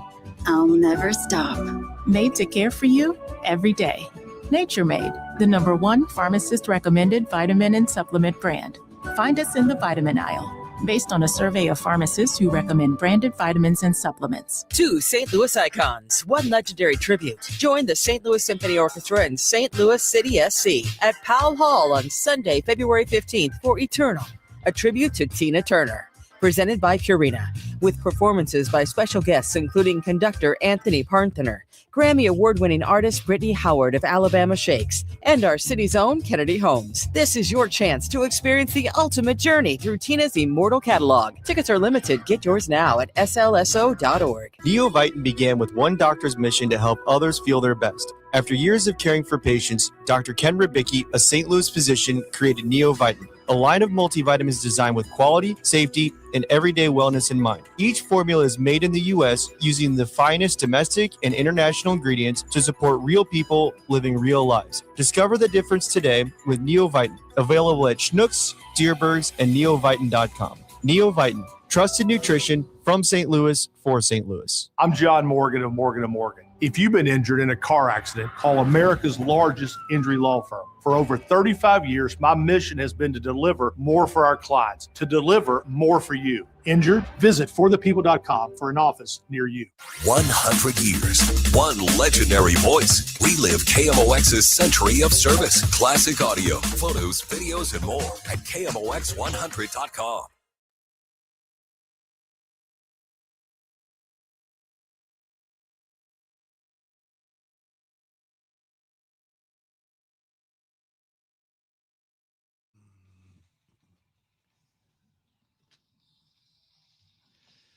Welcome back, DJ S on KMOX 225. Happy Thursday to you. TikTok's new favorite thing in the world is pie from Ace Hardware. What? Ace Hardware sells frozen pies. They're $20 a piece. And since TikTok got a hold of it, they can't keep them in stock. Everyone's losing their minds. We're a strange bunch of monkeys. How did I know that they sold pie at a hardware store? Yeah. Got me. Yummy. I guess they're probably. I would try them. I mean, Ace Hardware had the hot dogs and the popcorn. I'm sorry, where did you say this was from, Dave? What do you mean? The frozen pies? Ace Hardware. Ace Hardware. Yeah, Ace Hardware has always been more of a restaurant than a hardware company. That been your experience? In my experience. It looks good. I'm looking at it right now.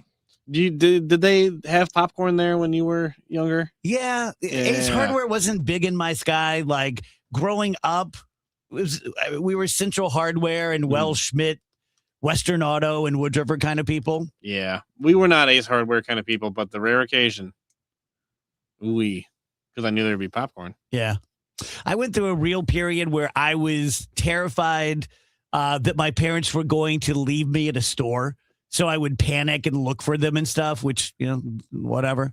But I remember I would follow my dad around Central Hardware because I would hear him jingling the change in his pocket and tooting. Yeah.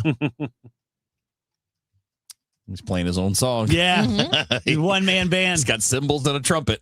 Isn't that weird? I've always been so weird and so full of anxiety. And we would go to Kmart, every Friday after going to the Wood River Bank and going to eat at the Legion and have fried cod, go to Miss Seabold's and buy a gooey butter cake. We're so regimented. But then one day when I was probably 10 or 11, I decided, I think they're going to leave me here. And then after that, for like 2 or 3 years, I'd go look at the Beatles albums for like 2 minutes and I would panic and go flying around Kmart trying to find them. What a weird life. What a weird life. We were definitely on our own quite a bit in those situations. Oh, yeah. I mean, being left in the car was nothing. No, it was totally normal. Nothing. It was fun. And there was no now keep your head on a swivel. Lock these doors. No. The windows were down. Windows were down. You're doors sitting in were the front unlocked. seat pretending you're driving. Yes. Yes. Mm-hmm. Pretending it's a pirate ship, having fights from the front to the back. Yeah, whenever I would be like at the store, I would always have a kind of a methodology of how I was going to pass the time. Like we're going to start in the magazine section. We're going to see what Archie Comics are up to. Then we're going to go to the candy aisle. Mm-hmm. Those coupon machines that would spit out the coupons, those were a big deal to me.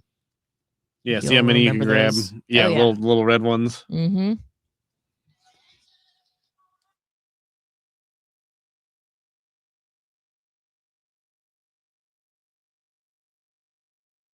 Attention, have you racked up $10,000 or more in credit card debt?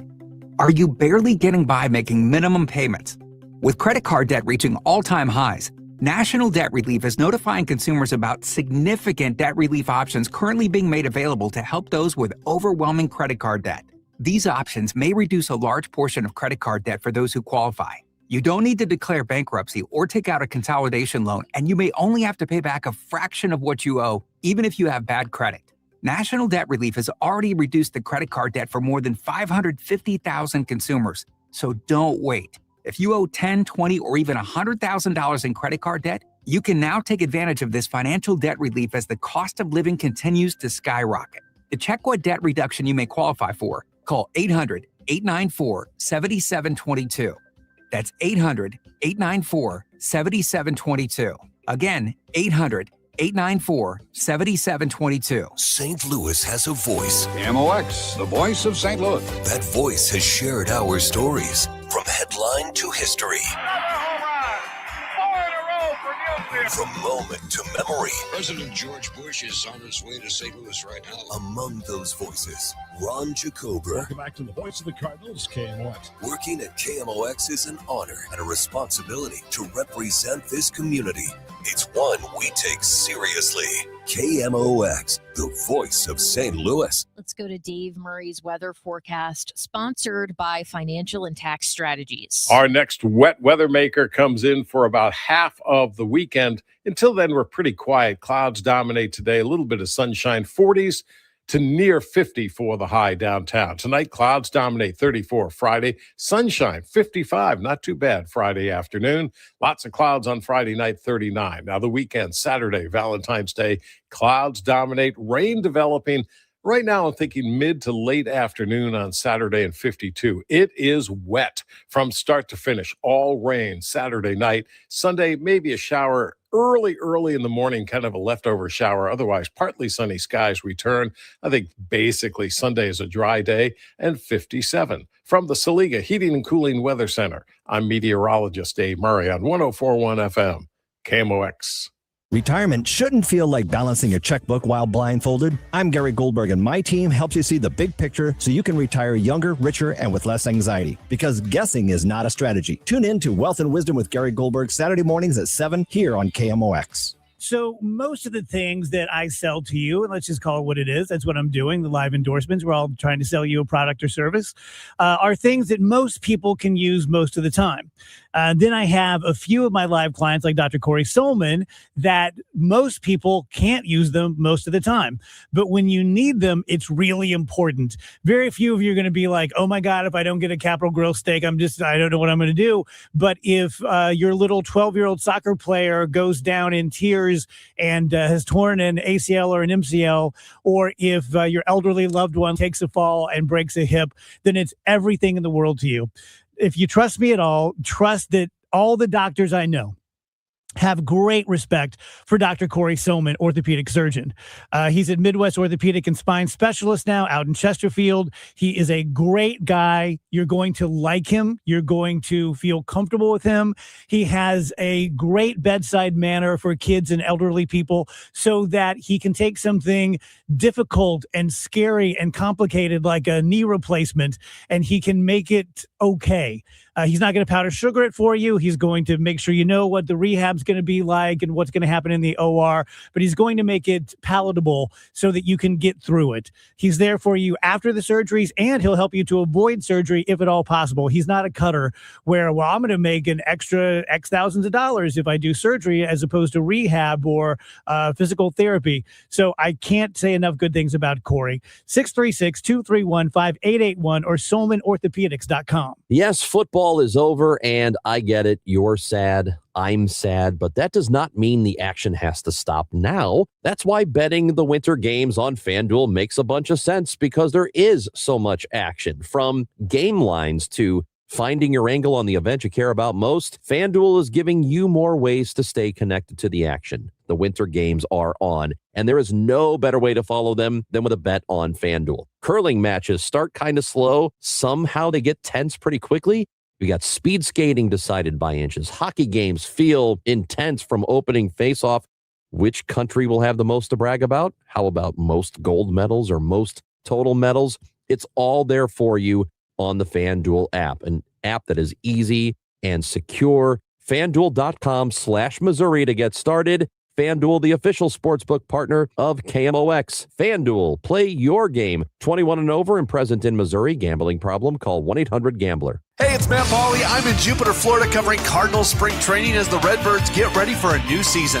Listen for Max Reports Daily. Sponsored by St. Louis Composting and Happy Roof on the voice of the Cardinals, KMOX.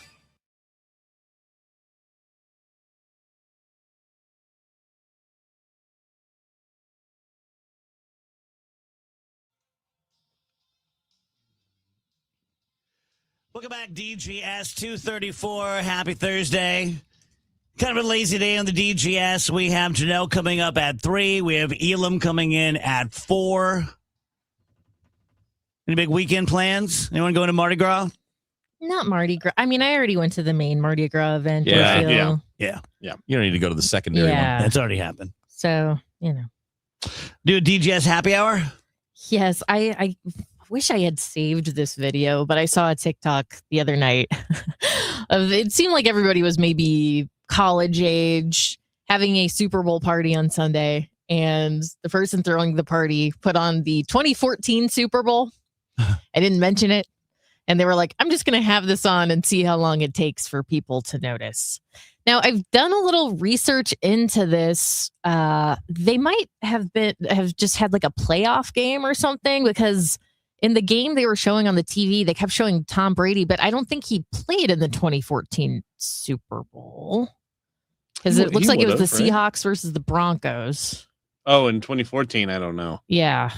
So they might have been inaccurate in what they were saying, but it was definitely an old football game. They just put it on. Everyone's just like hanging out, eating snacks, sitting and looking on their phone. It took an hour and a half for someone to notice that it's the complete wrong game, which is like funny, but it's also kind of disturbing, right? Yeah. Did they not realize the quality of the picture was wildly different than it would be 12 years ago? You know, there was a lot at play. Again, Tom Brady is on the screen. That should be a red flag. I mean, even I know that he is not currently playing football, right? The wrong teams are playing, or I mean, Seahawks, but you know what I'm saying. And then the commercials would have been completely out of date. Bad Bunny. Maybe they just made it to the halftime show and realized, oh, that's not Bad Bunny, and that's how they figured it out. But I don't know. It was silly. Tell me you guys aren't football fans without telling me you're not football fans. It was kind of a funny prank, though. Yeah. That is pretty great that he could do that and then people will just not figure it out. Wheels got what you got? Which way do you want to go? I got a bunch of stuff, man. I got a baseball thing that I mentioned to you a little bit ago. I've got let's see, what else do we got here? Oh, I got a bigger picture thing if you want to do that. Like a bigger life type thing. But I saw this quote on Twitter, and I want to see what you guys think of it. So it was it was responding to a thread where the question was, "What is the most difficult truth you've learned as an adult, growing up?" And one of the replies was, "Quote: Unfortunately, there's no benefit to being a good person." End quote. Interesting. And I don't agree with that, but I understand where that person is coming from. Because it seems like the people that break the rules tend to get the biggest benefits. Mm-hmm. And you're not a good person if you're willing to break rules, break laws, and step on other people to get what you want. Right? Yeah. Or do we not agree with that? No, I totally agree with that. Yeah. Like if you're just good at what you do and you make a lot of money and you're not stepping on other people to do it, all right, that's fine. Well, you're still possibly a good person. Maybe the truth would be better defined as there is no personal benefit to being a good Okay. person. Because like Yeah, yeah. overall, that is a huge benefit to society. If everyone were to start acting right and treating each other with kindness and consideration, imagine how different life would be. Yeah. But yeah, like you as an individual, yeah, you might actually put yourself a little behind, especially in the United States. That's just kind of the way our like hustle culture works around here. I wonder though if we all improved 40% and we're 40% kinder and nicer and looking out for each other, would that just empower the bad people even more? Because we're kind of sitting target schmucks. Like I've always said about Donald Trump, and I get we have MAGA people listening, watching, that if you think he's the greatest person who's ever lived, you're entitled to that opinion. You're entitled to that opinion. I hold the opposite. I think he's one of the worst people who've ever lived. And I've said to people in conversation, we now know how far you go in life if you just never pull a punch. Yeah. If you just hit everyone as hard as you possibly can and lie about everything, like that's your MO. That's the way you're going to live your life. Well, he's a billionaire. He's a twice elected president of the United States, possibly more powerful globally than any person's ever been. Proof's in the pudding. Yeah. I mean, and I think that now he's also one of the most hated people who've ever lived on planet Earth. You can't deny that. Even if you love him, you have to admit that a lot of the planet hates him. Right. But if you don't care about that, if you get no capital out of people liking you, and you're going to make a lot more money and rise much higher on the ladder. Yeah. I mean, I think Rachel's distinction is probably the right one. Is that, yeah, there's definitely no personal benefit to following the rules all the time. Because that means you've got to put up with negatives. You got to pay your taxes. You've got to obey the speed limit, right? But those, like speeding is not going to make you a bad person. But the point is that we seem to reward people who don't care. Mm-hmm.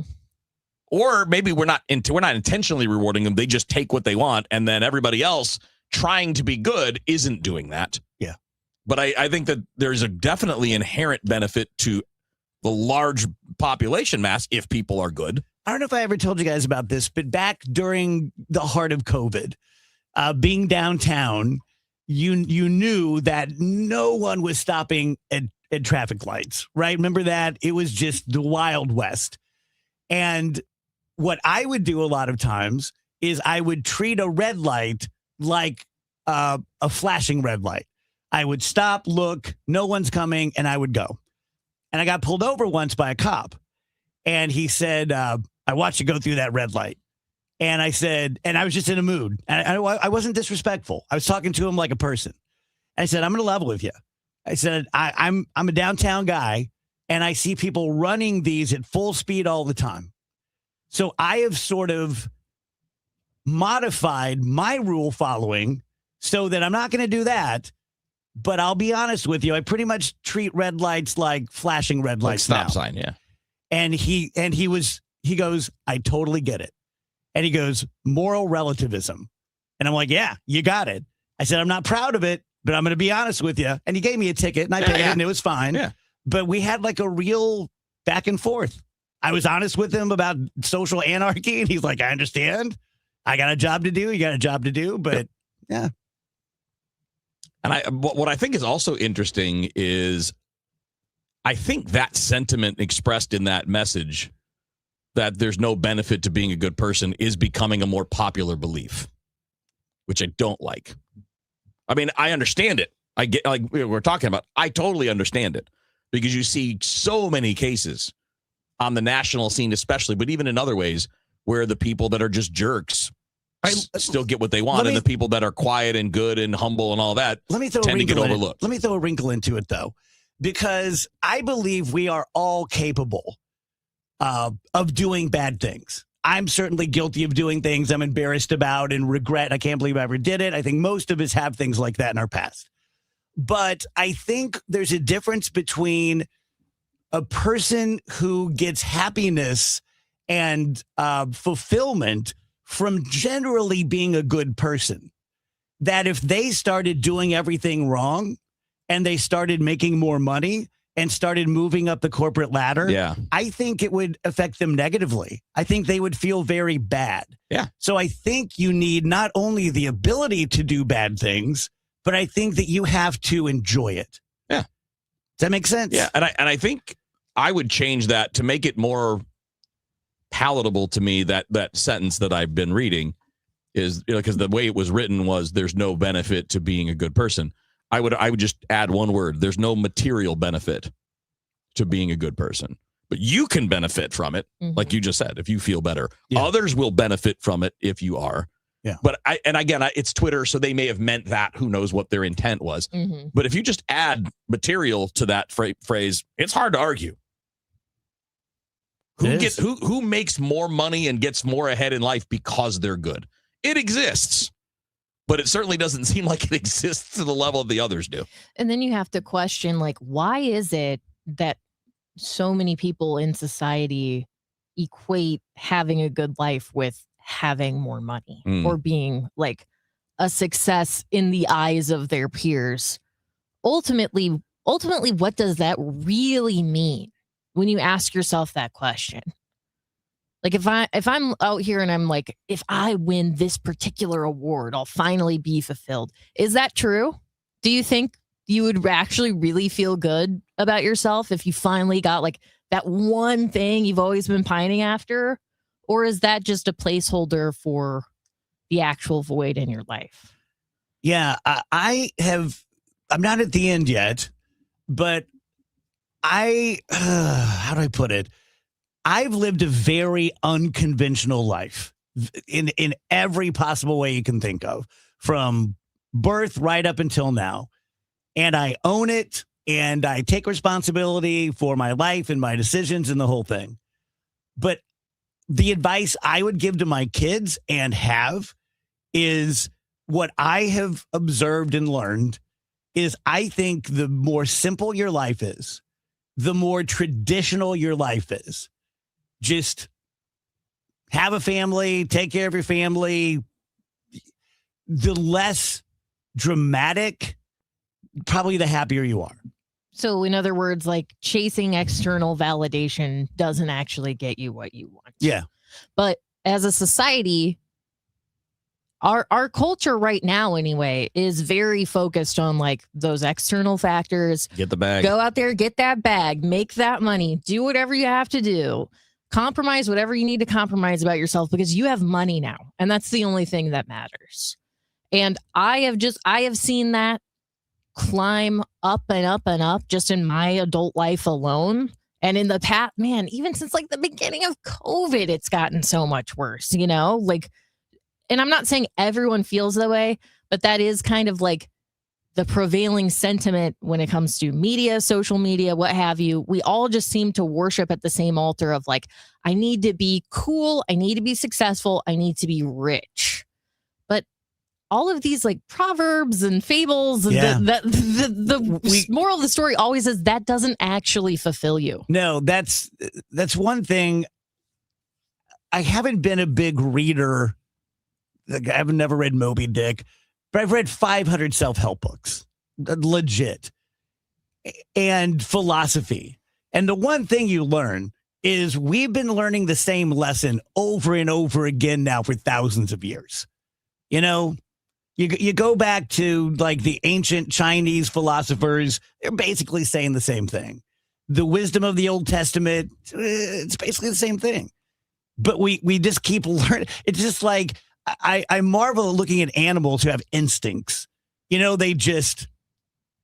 born, they stand up, they seem to know what they're supposed to do. They go out and do it. And here we have the compendium of human knowledge that billions of really smart people before us have lived and researched and experienced. And they give us these lessons and we're like, I don't think so. I think I'm a little bit different. And we do it generation after generation. It's almost like we have anti-instincts. Or we just live in a society where we have turned away from our instincts, That could be too. Do you think this cycles? because the 80s were very much like this, what we're describing, right? The me generation, the yuppies, and, like there was a lot of that discussion in that time about how it was all about making money and getting the bigger house and doing all that.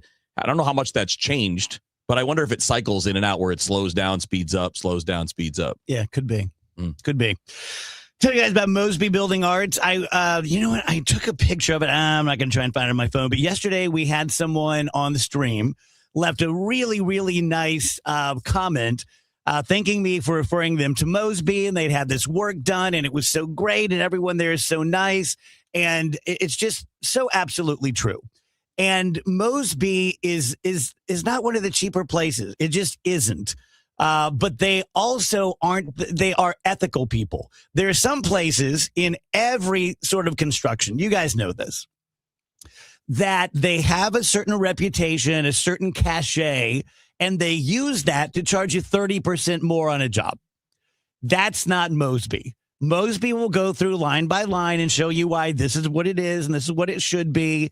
And of course, it's a negotiation. It's a dance. It's a partnership. You may say, you know what, we're going to put more money into the outdoor area. And we're going to put a little less money into finishing the basement. They're all up to you. But if you want the best in the business at design, at implementation, at pricing, at experience, that's Mosby Building Arts. 314-909-1800 for a free brainstorming session. Check out callmosby.com for inspiration. Every spring brings promises, and every spring delivers surprises. This year, the Cardinals are writing a new story, and there will be plenty of surprises. Matt Pauley is in Jupiter with inside access to Camp Cardinals. Presented by St. Louis Composting. Composting, growing gardens and making memories. And Happy Roof. We always create happy endings. From breakout performances to roster revelations, get reports throughout the day on the voice of the Cardinals. KMOX. If you owe the IRS, you have a legal issue, and you need the Lance Drury Law Firm. We'll protect your rights. Log on at LanceDruryLaw.com. I'm Bob Burke, founder and chairman of Burke America Parts Group, a family of brands that includes RepairClinic.com, an appliance and HVAC parts solution company that's grown into an international brand. Before AmericanEagle.com, we partially launched a new technology platform developed by another firm. American Eagle helped take our technology to a whole new level with digital marketing, software development, and business insights into our key markets, appliances, HVAC, and outdoor power equipment, and did so both on time and on budget. AmericanEagle.com has the resources, experience, and talent needed to produce solutions. Our new technology platform, developed by AmericanEagle.com, has produced tremendous results with higher traffic, conversion, engagement, and online revenue. If you have any home repairs you need to take care of, check us out at RepairClinic.com. If you need a world-class website or technology project, then I would highly recommend AmericanEagle.com. Call AmericanEagle.com at 773-NETWORK. That's AmericanEagle.com, 773-NETWORK. Hey, St. Louis City SC fans, mark your calendars now. The Boys in Red return to Energizer Park to kick off Season 4 Saturday, February 21st. And you could be there for the dawn of a new golden era of St. Louis soccer. Go to stlcitysc.com/tickets and reserve your seat now for the MLS home opener versus Charlotte FC. Limited quantities remain. See you soon, St. Louis. When it comes to planning your retirement, there's a lot to think about. Portfolio management, tax planning, and retirement income just to get started. Steve All and his team at the All Financial Group focus on those things and more. Their goal is to help you achieve your goals. Call 636-230-8824 or online, yourmoneymattersstl.com. Investment advisory products and services made available through Impact Partnership Wealth, LLC, IPW, a registered investment advisor. Insurance and annuities offered through Steve All, NPN number 153-07419.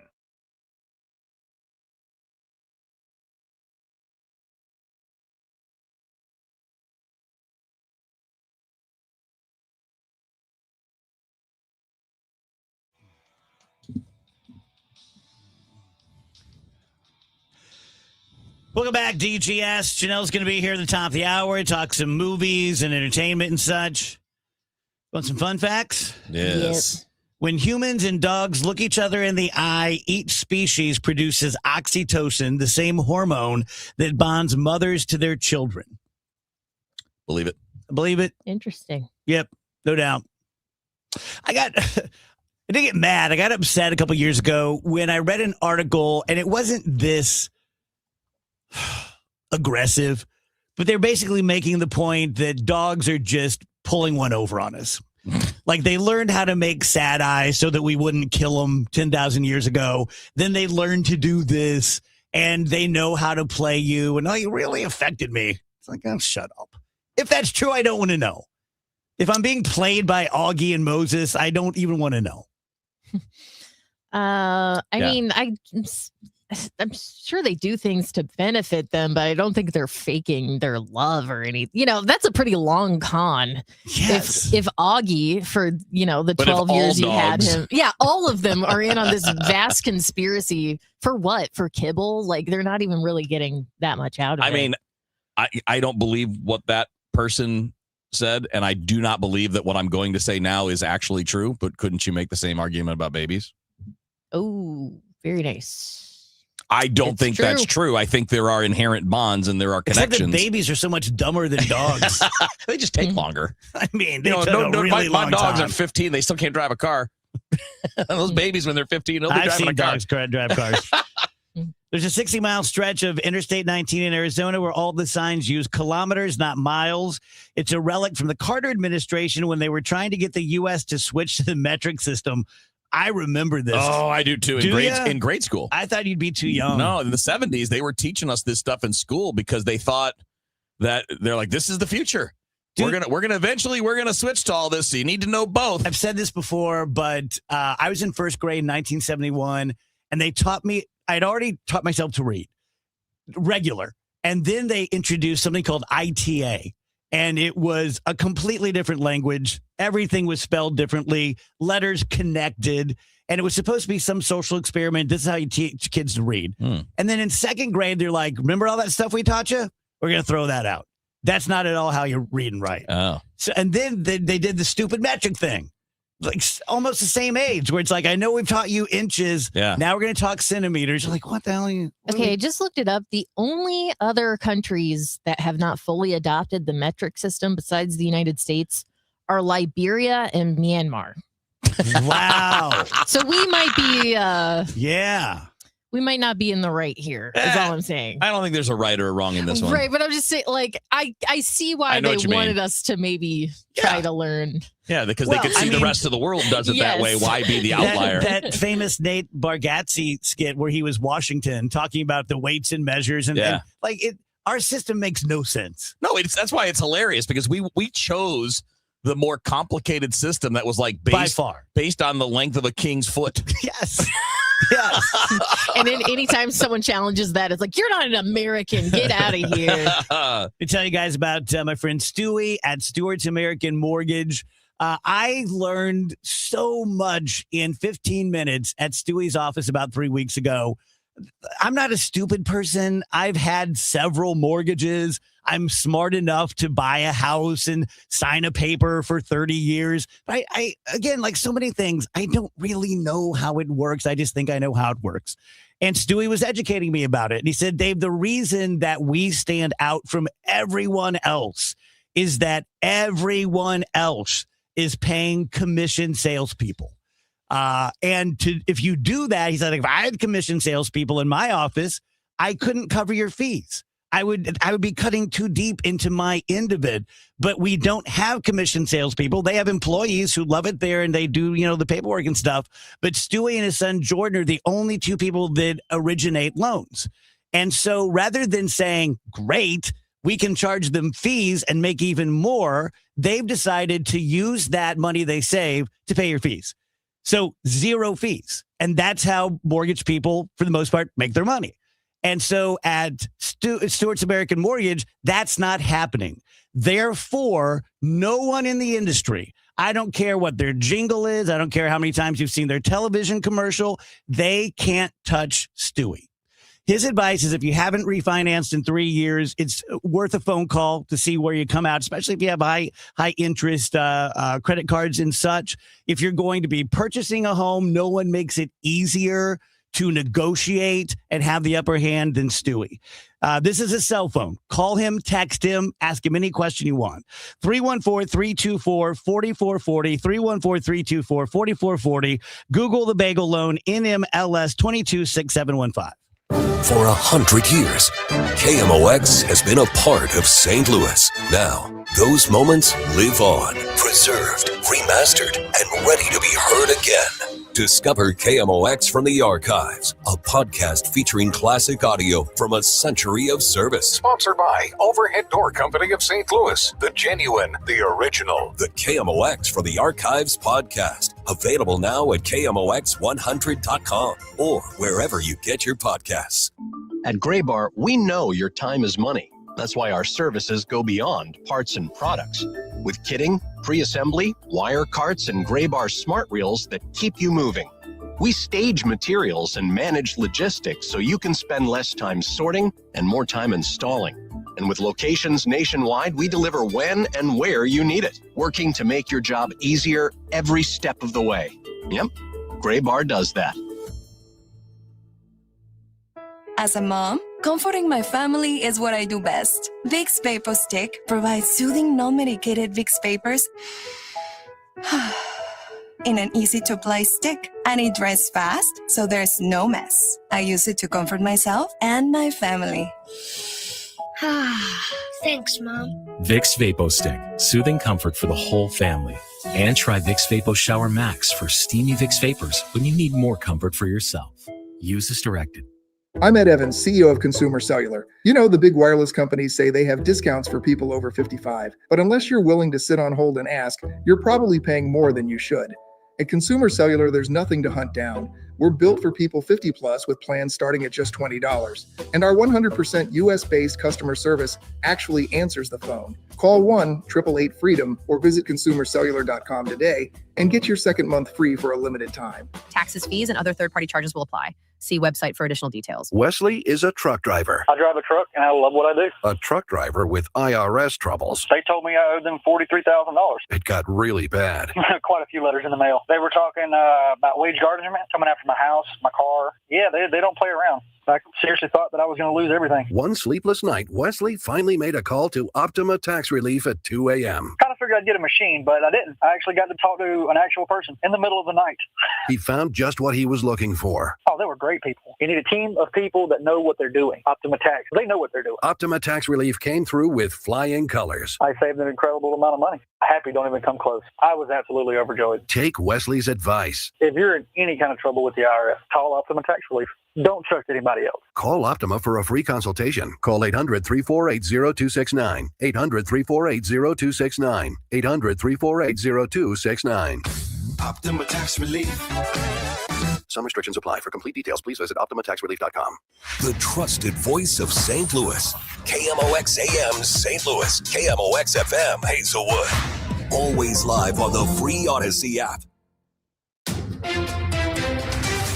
At 3 o'clock, it's a sunny sky right now, 55 degrees downtown at the Arch. It's billed as the second largest Mardi Gras celebration in the country, and it's happening this Saturday in Soulard. The big climax to it is, and there's one thing that is definite, there'll be thousands and thousands of people, whether for the parade or for the partying that follows. Please keep in mind the Mardi Gras Festival takes place in a neighborhood. Please treat it like your own backyard. Please keep it clean and respectful. St. Louis Police Chief Robert Tracy says the underage drinking task force will be working. Chief Dennis Jenkerson says the fire department will have smaller vehicles in Soulard. Some of these vehicles are fire suppression vehicles that have special equipment on them where we can get in quick, hopefully do a quick knockdown. Larger fire apparatus will already be in the neighborhood, and Jenkerson says there are 2 medical tents. One on Ann and one on Broadway and Lafayette. Those tents are staffed with medical personnel, not only EMS from the St. Louis Fire Department, also from the county, but we also have physicians from the various hospitals around the area who are volunteering to assist us should we have a major trauma. Maria Kina, KMOX News. Illinois lawmakers are weighing changes to how sports betting is taxed and how it's defined in the state. Here's Glenn Marshall. House Gaming Committee Chair Daniel Didick has introduced legislation to eliminate the per-bet surcharge placed on mobile sports books. The fee requires operators to pay 25 to 50 cents per wager at the end of each fiscal year. And according to Endgame, the surcharge has generated more than $62 million since it was added to the state's budget last year. Now, Didec is also backing a proposal to expand the definition of sports wagering. The measure would include prediction markets tied to games or even the individual player statistics. That means activities like trading or selling event-based contracts could fall under Illinois sports betting regulations. We are still in a drought. AccuWeather long-range meteorologist Paul Pastelok tells us the 18-plus inches of snow we've gotten doesn't really help. We need moisture in the ground, and I think we're going to see a big reversal this spring right here in our neck of the woods. This whole area is going to see a big change. We should see an increase of moisture starting here in February and continuing all the way into the spring season. Friday is the 26th annual Hardee's Rise and Shine for Heat Up event. 100% of the money raised goes to Heat Up St. Louis, which helps those who can't pay to keep their homes warm. Belleville's Mark Kern is a longtime board member. You know, there's been a real uptick in the cost of energy in Illinois. I know for sure with my own power bill, as well as the other costs, you know, food and things. Everything is really up. Tomorrow morning, go to any bi-state Hardee's and get an egg biscuit or sausage biscuit for $1. From the KMOX Business Desk, Missouri Republican Josh Hawley and Massachusetts Democrat Elizabeth Warren are introducing a bill in the Senate together that would seek to break up big medicine. CBS News congressional reporter Torian Small shared numbers with KMOX's Chris and Amy show. There are 3 PBMs or pharmacy benefit managers that manage around 79% of the prescription drug claims to around 270 million people. One of those is St. Louis County-based Express Scripts, part of Evernorth Health. Small says the goal is to increase healthcare access and affordability. He says there is a problem getting enough votes in both chambers of Congress to pass it and then getting President Trump to sign it. Let's get an update of the St. Louis Business Index now. To Stifel we go. Scott Bedell. Scott. Good afternoon, Michael. Hello, everyone. Broad selling took place in all the major U.S. stock markets, with only pharmaceutical stocks and utilities showing any signs of life. At the 3 p.m. closing bell, the Dow Jones Industrial Average had fallen 669 points, or just about 1.33% to 49,451. The Standard & Poor's 500 index off 1.5%. At 6,832, while the NASDAQ composite tumbled a little bit greater than 2%, closing at 22,597. The Bloomberg St. Louis Stock Index was the best performing index, relatively speaking, losing only 0.5% to 1,765. Looking at some stocks of local interest, Ameren gained a little bit more than 3% at $109.34. Anheuser-Busch added another 3.8% at $80.20. On the downside, Peabody Energy lost 4.5% at $35.14. Stifel Financial slipped another 4.25% to $118.75. While Emerson Electric fell another 6.25%. They closed at $144.98. This has been Scott Bedell from Stifel Financial, member SIPC and New York Stock Exchange. For more information on our firm, we encourage you to visit our website at stifel.com. Lots of clouds and a little bit of sunshine going through our Thursday afternoon. It's chilly, but pretty close to where we should be this time of year. 40s to near 50 degrees. Tonight, clouds and 34. Friday, pretty nice day. Sunny and up to 55. Lots of clouds are back Friday night and 39. Next weather system is for about 50% of the weekend. Saturday, Valentine's Day, clouds dominate, rain developing mid to late afternoon on Saturday.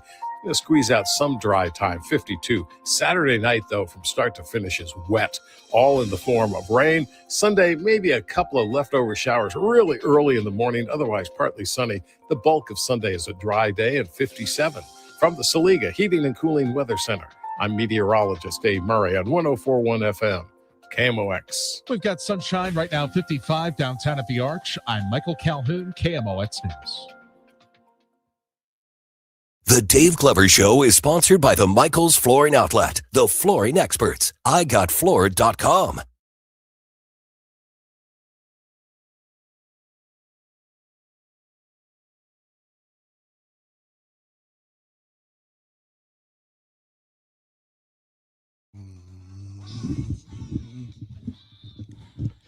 Welcome back, guys. DGS on KMOX. Happy Thursday. A few minutes past 3 p.m. Every Thursday at 3 p.m., we have our buddy Janelle comes in. You can follow her on social media and see her reviews of movies on TikTok. Just look for a Holy L-E-L-L-E. Point to make here. I said to Janelle, I thought you might be at the dog parade last week. And she said, I was in Rolla putting together a desk. And then Kevin said, next week, I'm going to fly to North Carolina, load up my daughter, drive a U-Haul to Chicago, move her in. My parents had a lot of faults, but they were smart about one thing. No way Jack and Francis were ever helping adult Dave do jack crap. No way. I moved so many times in my 20s. My parents were nowhere to be found. They weren't paying for stuff. They weren't carrying a lamp. They had done their job. Like literally at 18, they're like, okay, you're the same as us now.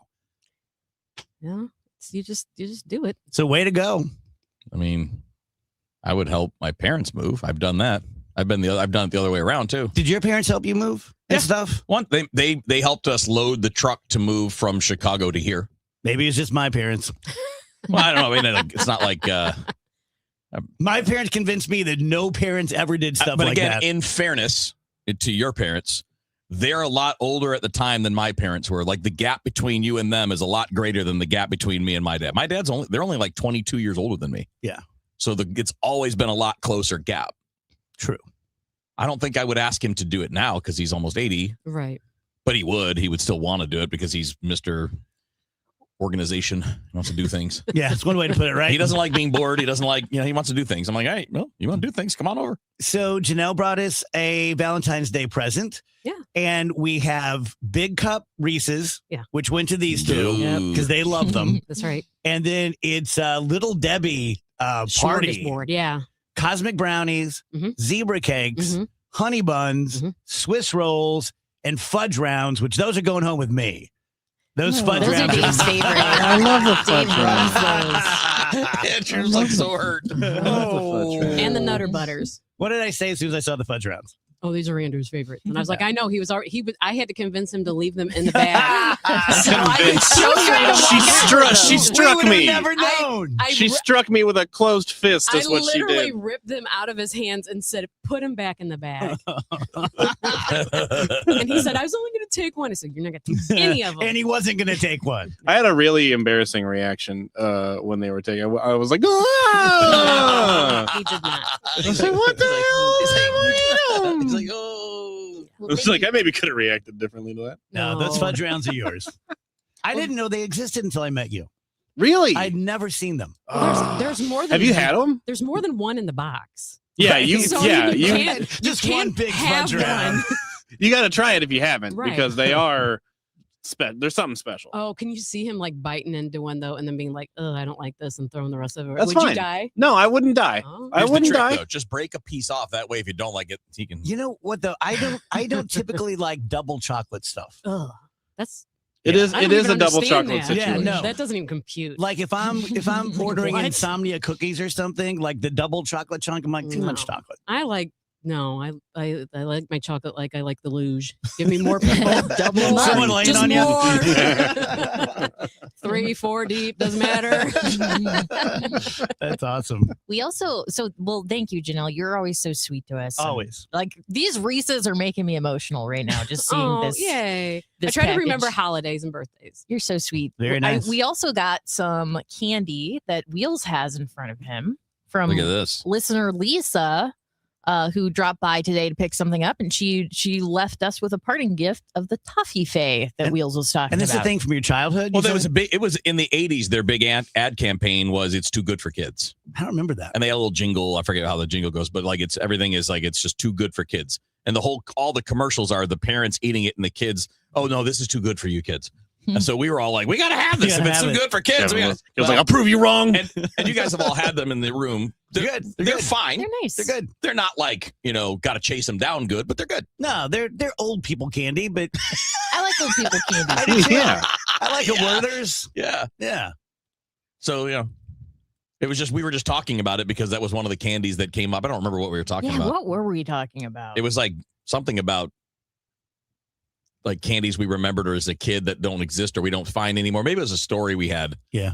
Where there were some that were going away and we were Do you talking guys about remember it wasn't necessarily just Christmas, but they were hard candies, striped, very colorful, and I've never seen them when they weren't all connected together. Oh, like penny candy kind of? Yeah, but they were like not in wrappers, and they'd be in a candy dish, like at a grandma's house. Yeah. But you could never just take one because they were all melted together. Oh, Yeah, if one droplet of humidity gets into that dish, they are So you're talking about congealing.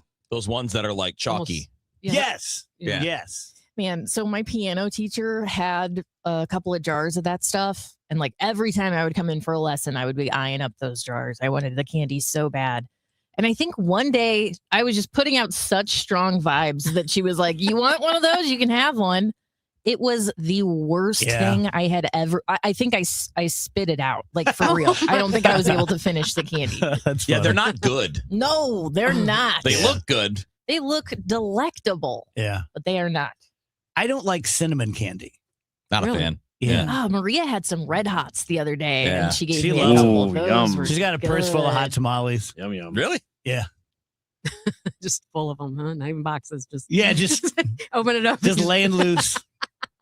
Did you guys have candy? Like we always had baked stuff because my mom was a baker, and every day she would bake something fresh, and I had no idea how good I had it. And I just wanted ding dongs and foil, and it always offended her and hurt her feelings. But we didn't have candy much. No, we didn't have candy either. We would get it if I was like good at the grocery store or something. I could get it was like, okay, the candy bars that are marked 3 for $1, you can have one of the. Like it was always like a category that I could choose from. Yeah. But yeah, it was like a once in a while What was your treat. go-to candy bar as a kid? I was a Three Musketeers guy, which I marvel at today. Like it's fine, but it's just kind of sweet wind. I mean, there's not. Oh, you've always been a Reese's guy. It's always been those. I always preferred fruity candies, so I would get like Starburst. I would get Sour Punch straws. I still love all these. Skittles. That stuff kind of missed me. Yeah, we didn't keep a lot of candy around the house in general. We only got it. Well, we would get it like occasionally if we were out, like Rach said, if we were good. But we used to just get it on our own.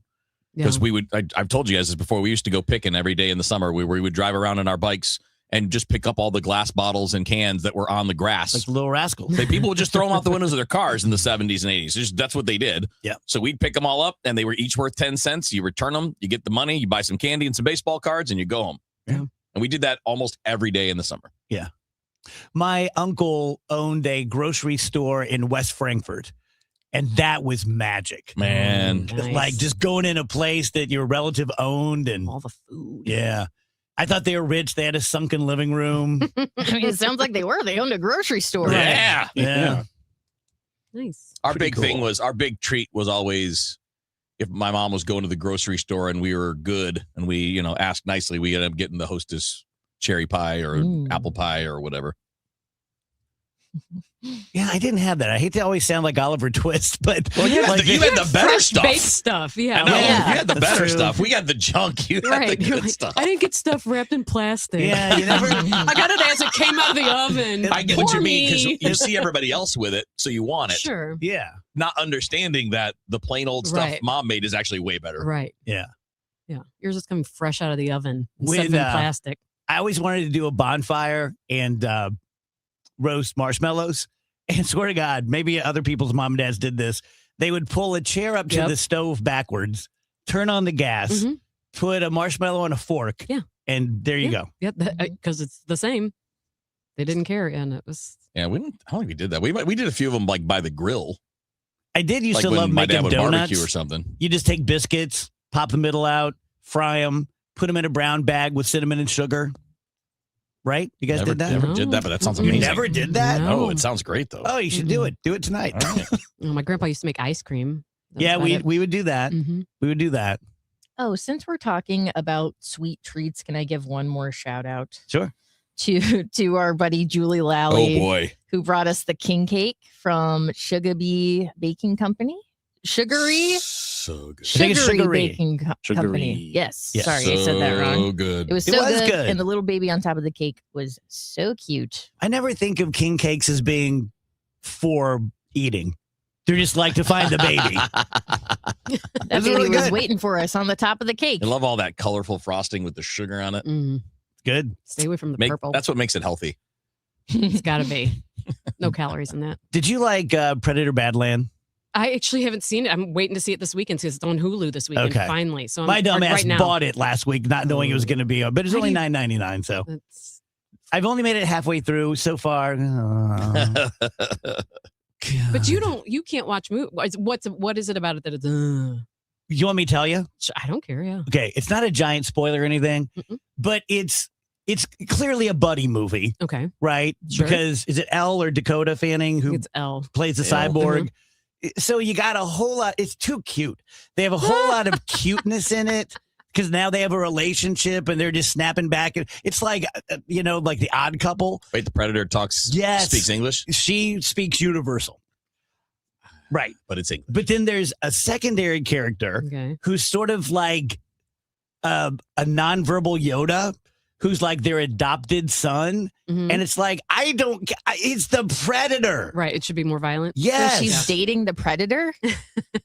Well, no. It's like a buddy movie. She's a cyborg with no legs, but they're friends. I think he like carries her around, right? Yes. Yeah. But then like this little, you don't need this. You don't need this little cutesy character. Is it Disney now? Is it Disney? That would make a lot of sense. It's on Hulu. It's going to Hulu Disney, isn't it? Yeah, it's kind of Star Wars-y in the worst kind of ways about Star Wars. Well, it shouldn't be that because the whole thing of Predators is that they're killers. I think it sounds fun. Even it makes me want to watch it. Like Prey. I want to see the little Yoda. I want to see the cute. The movie Prey is about a predator that lands during the 1700s, 1800s. Native and his Americans. girlfriend. And his buddy Bobo. Yeah, that one was great. So I did you love see that Predator Killer of Killers? The animated No. one? Okay, So the little guy's name is Bud? Yes. You don't love that. That's so whimsical for you. But he's a This little is- cutie. He's I see gonna him hate here. it. That's real. Genuinely, I had not wanted really to see that movie. Now I need to see it. It looks so campy. I want to see It's Bud. very campy. I want to see I don't like Elle campy. Fanning. I like Elle Fanning. I do too. I plan on watching it tonight. I had seen that it was on, so I had planned on Shoot seeing me it. a text. About Yeah. halfway through. Yeah. That's where I'm at. And let me know. Be like, what is Yeah. this?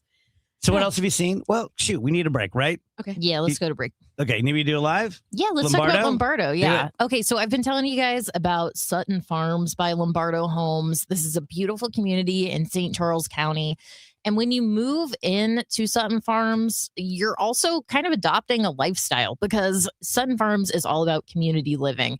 You're going to have resort style amenities without even having to leave your neighborhood. Amenities like indoor basketball and pickleball courts, shuffleboard, a children's playground, a clubhouse, a splash pad, a dog park, tons of things to do without even leaving your neighborhood. Plus, you can choose from Lombardo's Parkside series or build your dream home with Nature or Tradition series custom options. So most things I am interested in buying, I don't buy if I have to deal with a human. That's why I buy so much stuff online and eBay and stuff. I hate salespeople. I hate being sold. I hate feeling like, look, I just want some information. I just want to look at a spec home. Can I just get some information about Sutton Farms? Take it from me.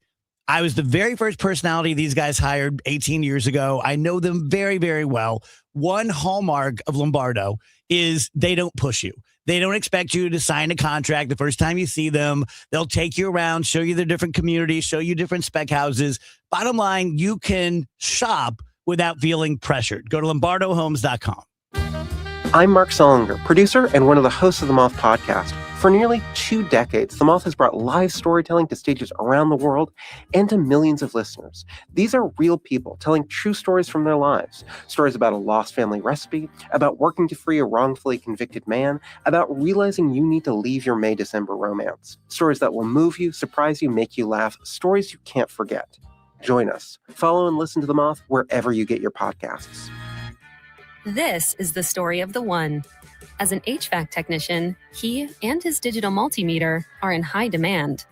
So when a noisy office HVAC turns out to be a failing blower motor, he doesn't break a sweat. With Grainger's easy-to-use website and product information, he selects the product he needs to keep everything humming right along. Call 1-800-GRANGER, click Grainger.com, or just stop by. Grainger, for the ones who get it done. At the UPS Store, we know being a small business owner means holiday time is still go time. Still get those orders shipped time. And still re-up on stamps and supplies time. That's why this upcoming holiday, while others close up shop, we'll be open. And happy to help you keep being unstoppable. Come into your local store today. Most locations are independently owned. Product services, pricing, and hours of operation may vary. See Center for details. The UPS Store. Be unstoppable. Are you turning 65 or new to Medicare? Humana knows not everyone has the same needs when picking a Medicare Advantage plan. Now that I'm retired, I want to enjoy the life I've worked hard to build. So I want a plan that covers me when I'm traveling the country. Humana has a plan for that. As a veteran, I want a plan that fills in the gaps my VA coverage doesn't provide, like dental care. Humana has a plan for that. I feel good about my health. I just want care and coverage with predictable costs. No surprises. Humana has a plan for that. With a Humana Medicare Advantage plan, you get coverage and benefits that focus on what matters most to you. Learn more at gethumana.com. Humana, a more human way to healthcare. Humana is a Medicare Advantage HMO and PPO organization with a Medicare contract. Enrollment in any Humana plan depends on contract renewal. Join us on February 15th at Powell Hall as the St. Louis Symphony Orchestra and St. Louis City SC brings us Eternal, a tribute to Tina Turner, presented by Purina, with special guests Brittany Howard of Alabama Shakes and Kennedy Holmes. Experience the ultimate journey through Tina's immortal catalog. Tickets are limited. Get yours now at slso.org. Proudly serving St. Louis for over 100 years. KMOX, the voice of St. Louis.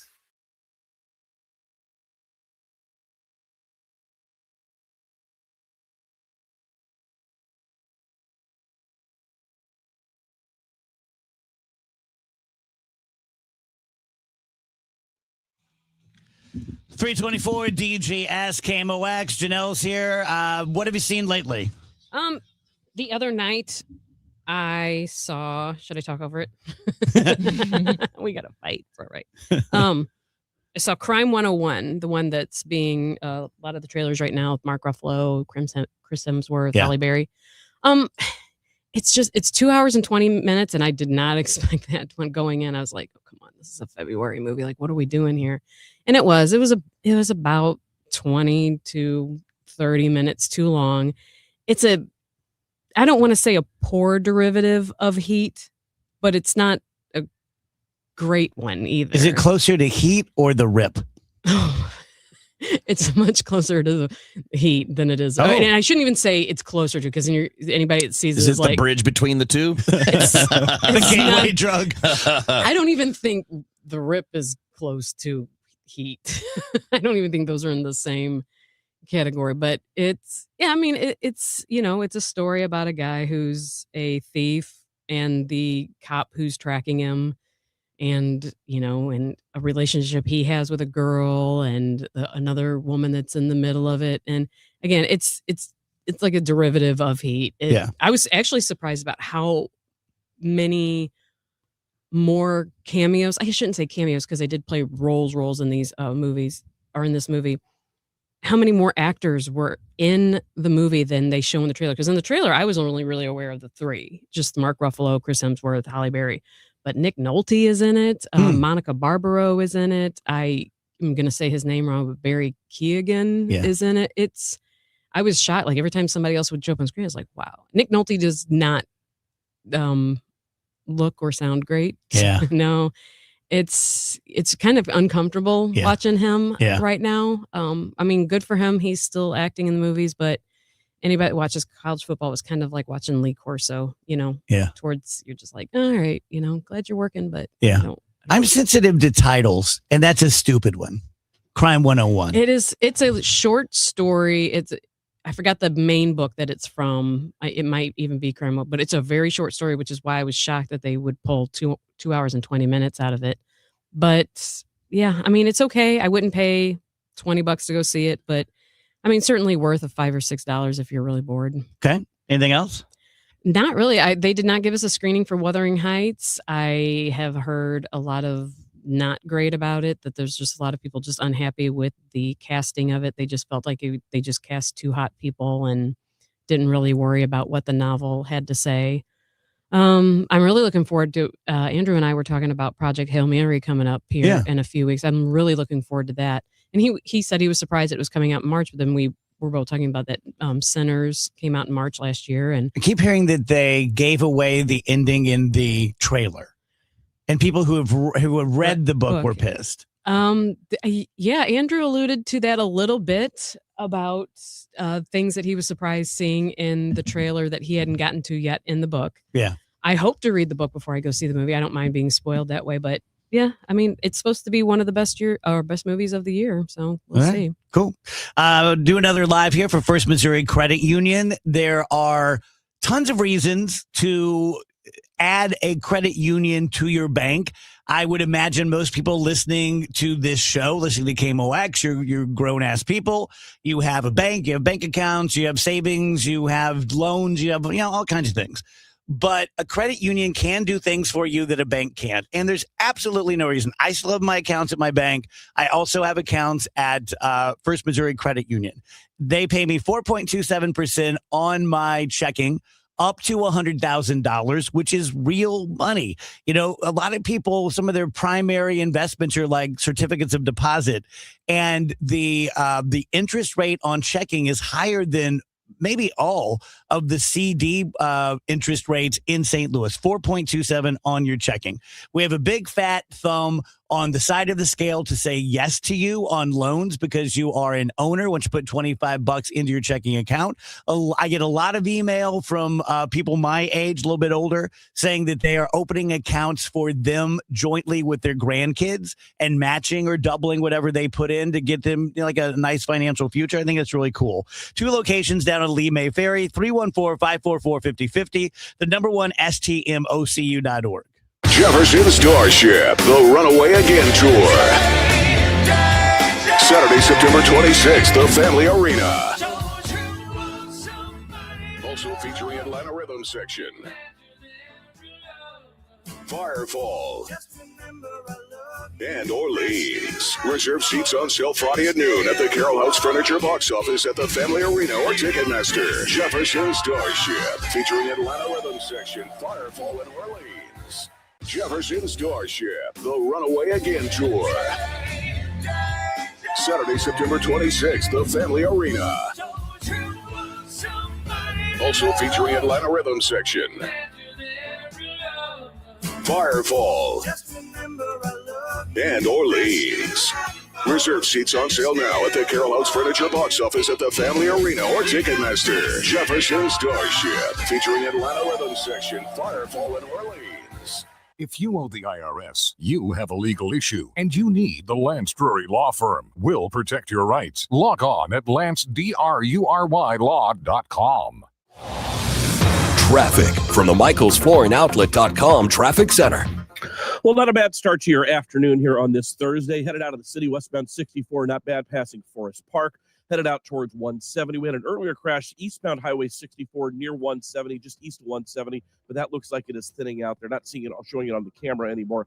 Westbound on Highway 64, an earlier crash near Ballas is over on the right shoulder. That had you backed up to about McKnight, but those delays are easing rather quickly, too. Southbound 270 this afternoon, not bad. Make your way between Page and Geordie Ferry. South of there, a great run headed towards Highway 55. You do have that normal pocket of volume through South City, headed towards the work zone on southbound 55. South of the River to Pear, no problems to report. Making your way all the way down to 255 out west. Westbound 64, westbound Highway 70. We are delay-free, making your way between the St. Louis County line and Wentzville.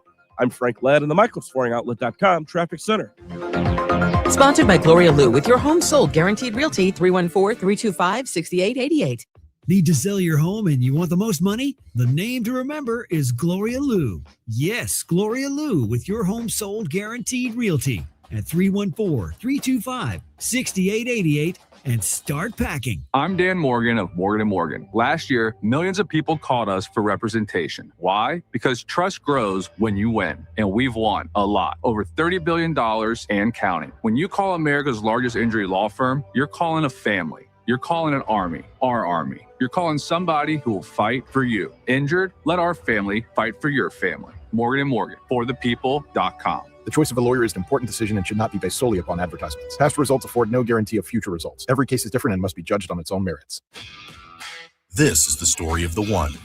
As the purchasing manager at a manufacturing plant, she knows the only thing more important than having the right safety gear is having it there when you need it. That's why she partners with Grainger for auto reordering, so her team members can count on her to have cut-resistant gloves on hand, and each shift can run safely and efficiently. Call 1-800-GRAINGER, click Grainger.com, or just stop by. Grainger, for the ones who get it done. St. Louis has a voice. This is KMOX, the voice of St. Louis. That voice has shared our stories from headline to history. The St. Louis Blues are the Stanley Cup champions. From moment to memory. Now there is only one Berlin. Among those voices, Wendy Weiss. We'll have more on the troop deployment to Bosnia. Working at KMOX is an honor and a responsibility to represent this community. It's one we take seriously. KMOX, the voice of St. Louis. Hey, it's Matt Pauley. I'm in Jupiter, Florida, covering Cardinals spring training as the Redbirds get ready for a new season. Listen for Matt's Reports Daily. Sponsored by St. Louis Composting and Happy Roof on the voice of the Cardinals, KMOX.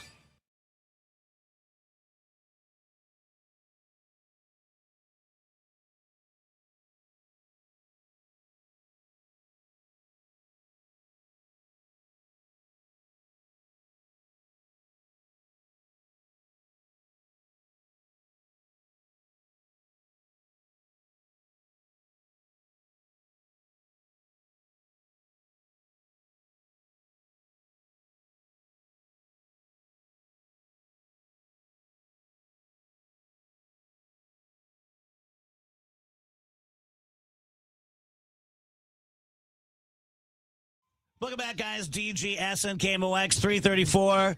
Dave Murray cannot be with us today, nor did he do a live look. He had to take Janice to the hospital on an expedited sort of thing.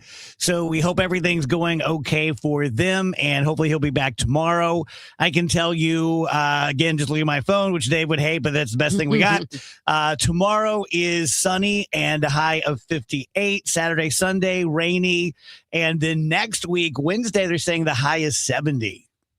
How about that? All right, then. I'm happy. Yeah, getting back there. in Maybe there. I'm starting to break out of my cocoon again. Yes. it's Getting nice. there. Let's do a DJ's happy hour. Is there anything else you want to talk about before we leave? Anything more entertainment based, streaming, anything like that?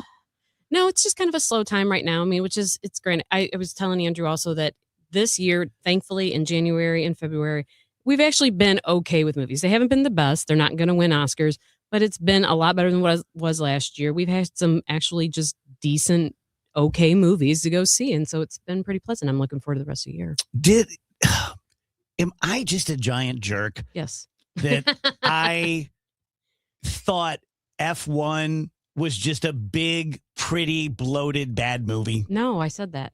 Okay. So we agree. Yeah, it's I shouldn't say it's not bad. I mean, we have seen bad movies. There have been bad movies. Sure. It's not a terrible movie. No, it's not a terrible movie. It is entertaining. It's okay, but I felt like the love story was there's no place in it for it. I felt like You it know what kind that's of exactly like? Le Mans. When Steve McQueen made Le Mans, he only cared about racing.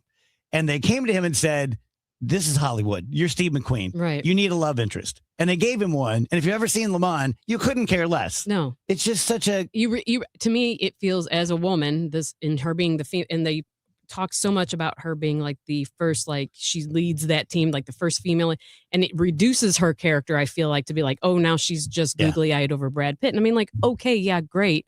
He's Brad Pitt, but you kind of reduce what she is and just have her now as a fangirl. So I didn't like that. I thought it was a good movie in the theaters, but racing movies rarely translate to home. And it was just an okay movie. They're doing a second one, though. I know, I heard. They are making a sequel to that one. So I just can't believe it's up for Best Picture. I can, because like I talked about, because they expanded that to 10 movies instead of having it as like a dynamic fluid thing where we're only going to just nominate the best pictures of the year.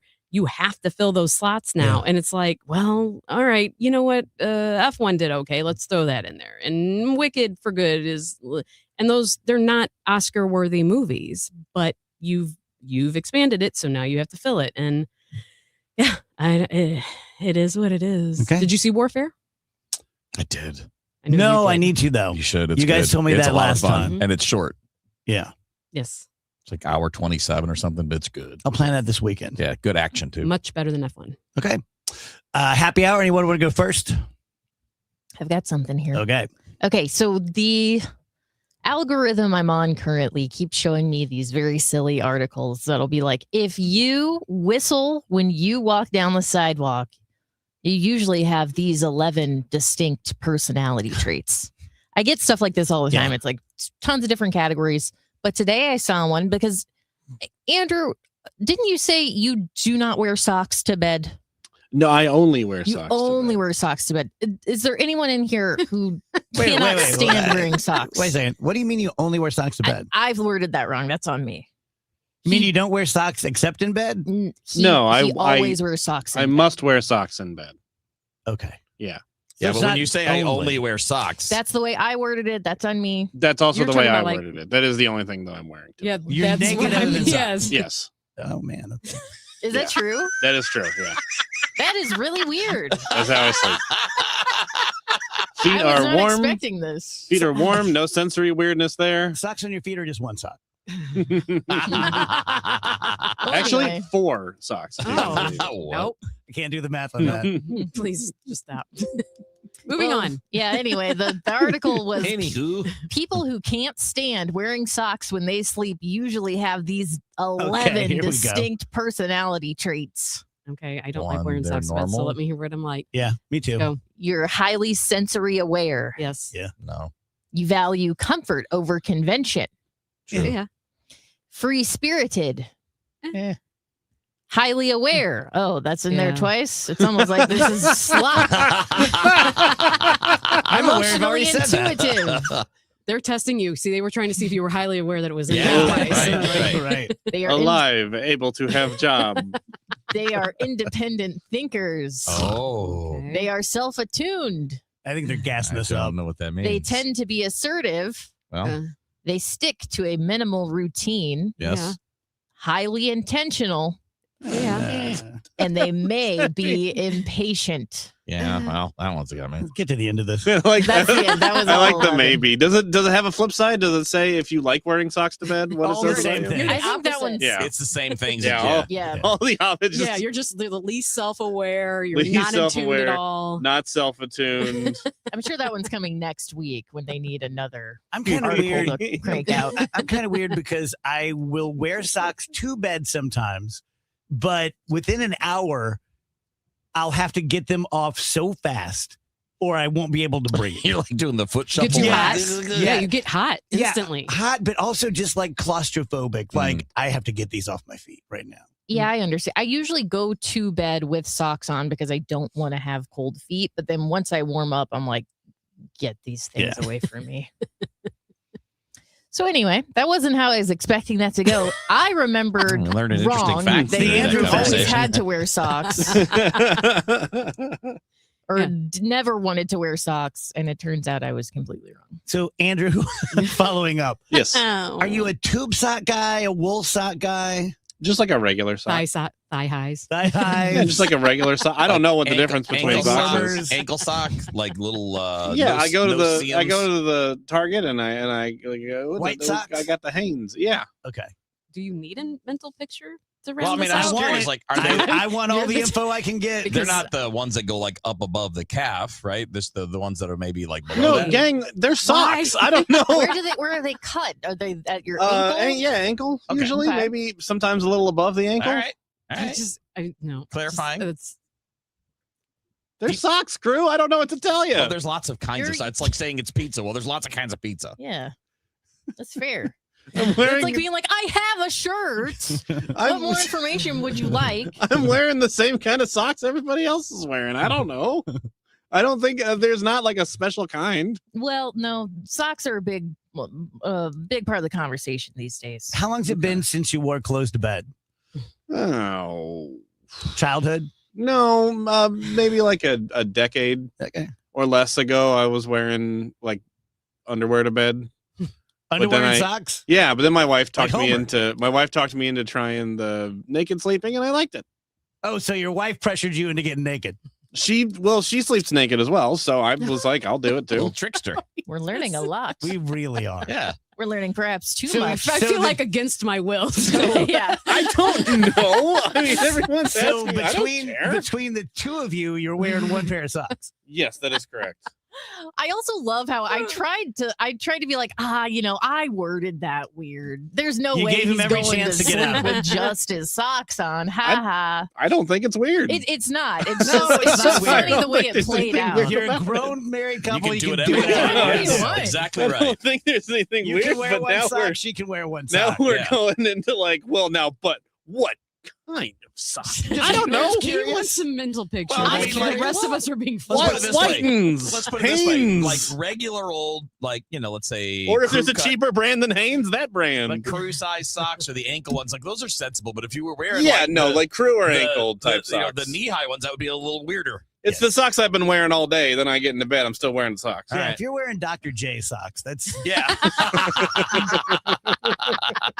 Wearing the ones with like the garter thing. That's why I said thigh high ones.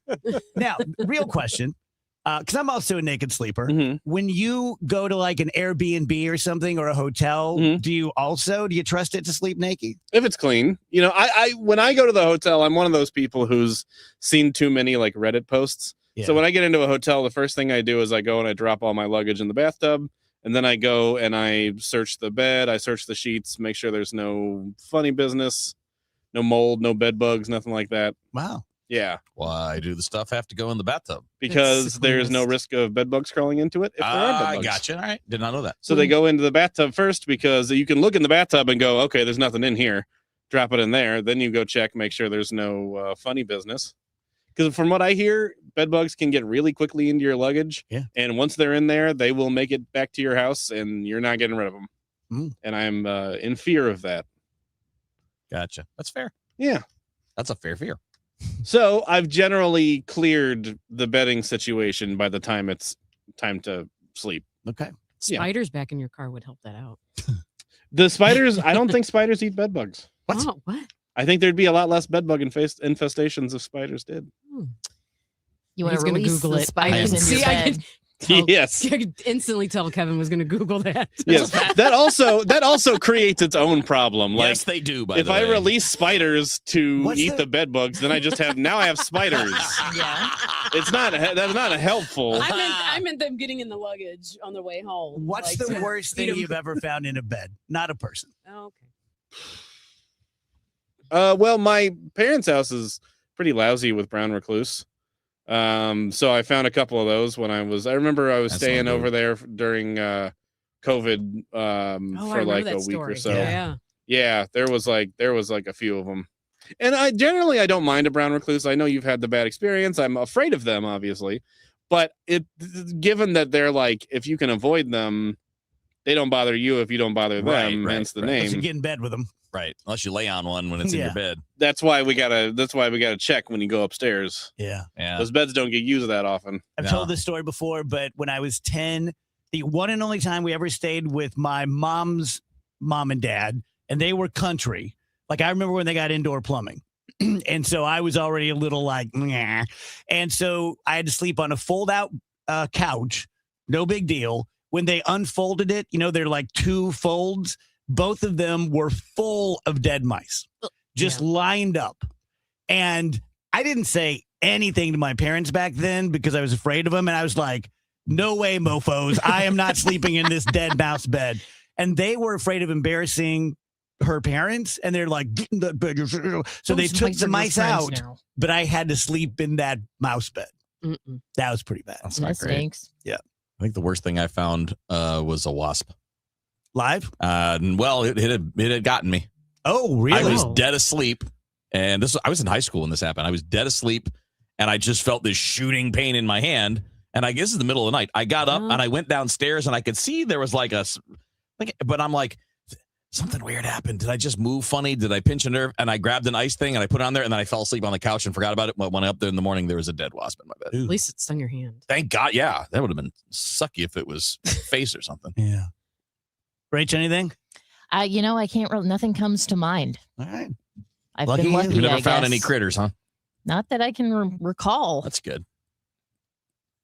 Do not recommend the wasp thing. One time, my best friend Stacy and I were throwing rocks at a wasp's nest. Oh, no. And they came out at us, and we were running. I think this is true. It's my memory. When my right thigh was up, I saw a wasp land on it and sting it. Oh, God. Just stupid stuff you do when you're a kid. I've never been stung by a bee, wasp, anything. Neither is my son, Nick. I can't even count how many times I've been stung. I have never been stung by a bee or a wasp either. Oh, wow. Honeybees, I've spent much of my life bumblebees. avoiding it, though. It's not like I've... Wasps. Okay, I do spend a lot of time outside, and I have not been Precisely, stung. yes. It's a very distinct feeling. Well, Really? we lived outside as kids. So you were So did I. always, that's what I'm saying. You're right. And I mean, you're just I'm not running that around the much grass. younger. And, Yeah. Man, I've probably been stung 20 times. Oh, my God. I tell you guys about Mike at Michael's Baths. I was just texting with him. Mike is a really, really good guy. Yesterday, I was at Will's house, who's a listener, who is kind enough to allow us to come in and shoot a little video that's going to live at michaelsbaths.com. And Will just was going on and on and on. And it's like the most normal guy, big family, like 7 kids, lives out in like Darden Prairie area. And he said, we contacted a bunch of places. These guys just gave us the best vibe. They were fantastic. They had a couple of hiccups in their construction through no fault of Mike, but it was like the plumbers made a mistake and the people who were providing the marble made a mistake. And he said Mike just went over the top. He and Tony, who was managing the build, and just couldn't say enough nice things about him. They're 30 to 50% less than the competitors. They use all made in USA products. They do nothing but bathroom remodeling.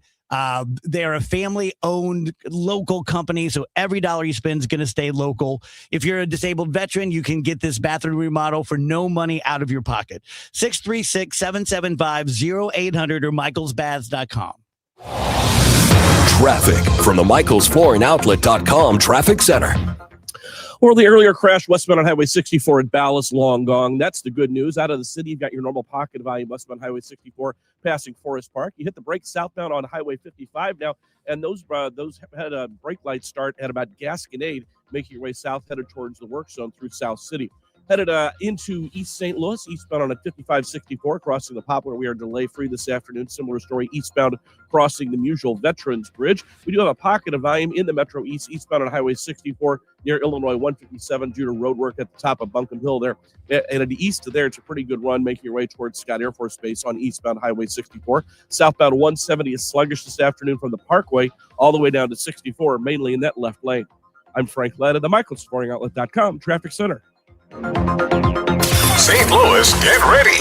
One of the most powerful voices in country music is coming to the Dome at America Center on March 7th. Zach Bryan, live in concert. It'll be fun, but those blood, I'm telling you, baby. With the songs you know by heart.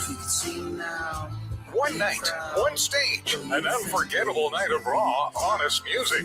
Tickets available now at Ticketmaster.com. For more information, KMOX.com/events. Zero Res wants to give your home the love and attention it deserves. Get 3 rooms of carpet clean starting at just $119. Take $75 off your air duct cleaning. Book online at ZeroResSTL.com and mention the KMOX special. I'm Piera Palazzolo, VP of Digital Marketing for the American Management Association, a company focused on the management training skills needed to enhance the careers of business professionals. We did our research when it came to the best companies for website development and chose AmericanEagle.com. And we couldn't be happier. AmericanEagle.com worked closely with us to understand the front and back end requirements needed to launch an e-commerce website that could handle the complexities of running thousands of seminars nationwide. Our robust new website and improved SEO saw immediate increases in site traffic and web revenue. If you're in need of managerial effectiveness and success, visit our website at Amanet.org. If you're in need of a website that provides an unparalleled consumer experience, I highly recommend AmericanEagle.com. Transform your business today. Dial 877-WebNow1 for a free digital consultation with AmericanEagle.com. 2 St. Louis icons, 1 legendary tribute. Join the St. Louis Symphony Orchestra and St. Louis City SC at Powell Hall on Sunday, February 15th for Eternal, a tribute to Tina Turner. Presented by Purina, with performances by special guests including conductor Anthony Parthener, Grammy award-winning artist Brittany Howard of Alabama Shakes, and our city's own Kennedy Homes. This is your chance to experience the ultimate journey through Tina's immortal catalog. Tickets are limited. Get yours now at slso.org. When it comes to planning your retirement, there's a lot to think about. Portfolio management, tax planning, and retirement income just to get started. Steve All and his team at the All Financial Group focus on those things and more. Their goal is to help you achieve your goals. Call 636-230-8824 or online, yourmoneymattersstl.com. Investment advisory products and services made available through Impact Partnership Wealth, LLC, IPW, a registered investment advisor. Insurance and annuities offered through Steve All, NPN number 153-07419. For all station contest rules, go to KMOX.com/rules.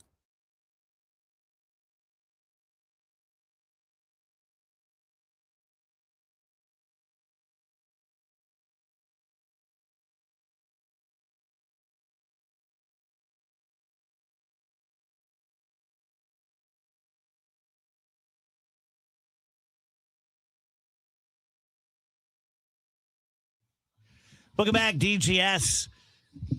Janelle is not a one-upper, but she just one-upped us. It was great. Andrew, we're in here talking about Wheels talking about brown recluse spiders. Mm-hmm. And I'm like, I was bitten by 3 of them. He's like, yeah, I know, whatever, dude. And then Janelle goes, a tarantula crawled out from her garage. Yeah, between the garage and the driveway, it was about this, that was the feet on it. But you could tell it was a young one. But it's big and black and hairy. St. Louis? Like in the area? I'm in Dart. They are in Missouri. Are they? Yeah, there's some in here. Huh. I think further south, but yeah. But I think a tarantula would be a cool one to find. I don't mind those. No, it's wild. It's different. Especially when I find them outside. Yeah. When I find them outside, it's on site. I remember. I'm not messing with those tarantulas. Goodbye. My brother lived in Tucson, and his apartment building, the back of it was the desert. And we would go, I was only there like 3 or 4 days, but we would go for a walk about dusk, and you could just see them. Oh, yeah. Scurrying. The tarantulas? The tarantulas. Oh, yeah. See, those guys don't bother me. The scorpions would be like, no, thank you. Yeah. I don't need any of those stings. Yeah, no, it was interesting because, it was big, black, and furry, and you're just like, well, I know what that is. I know. Sorry.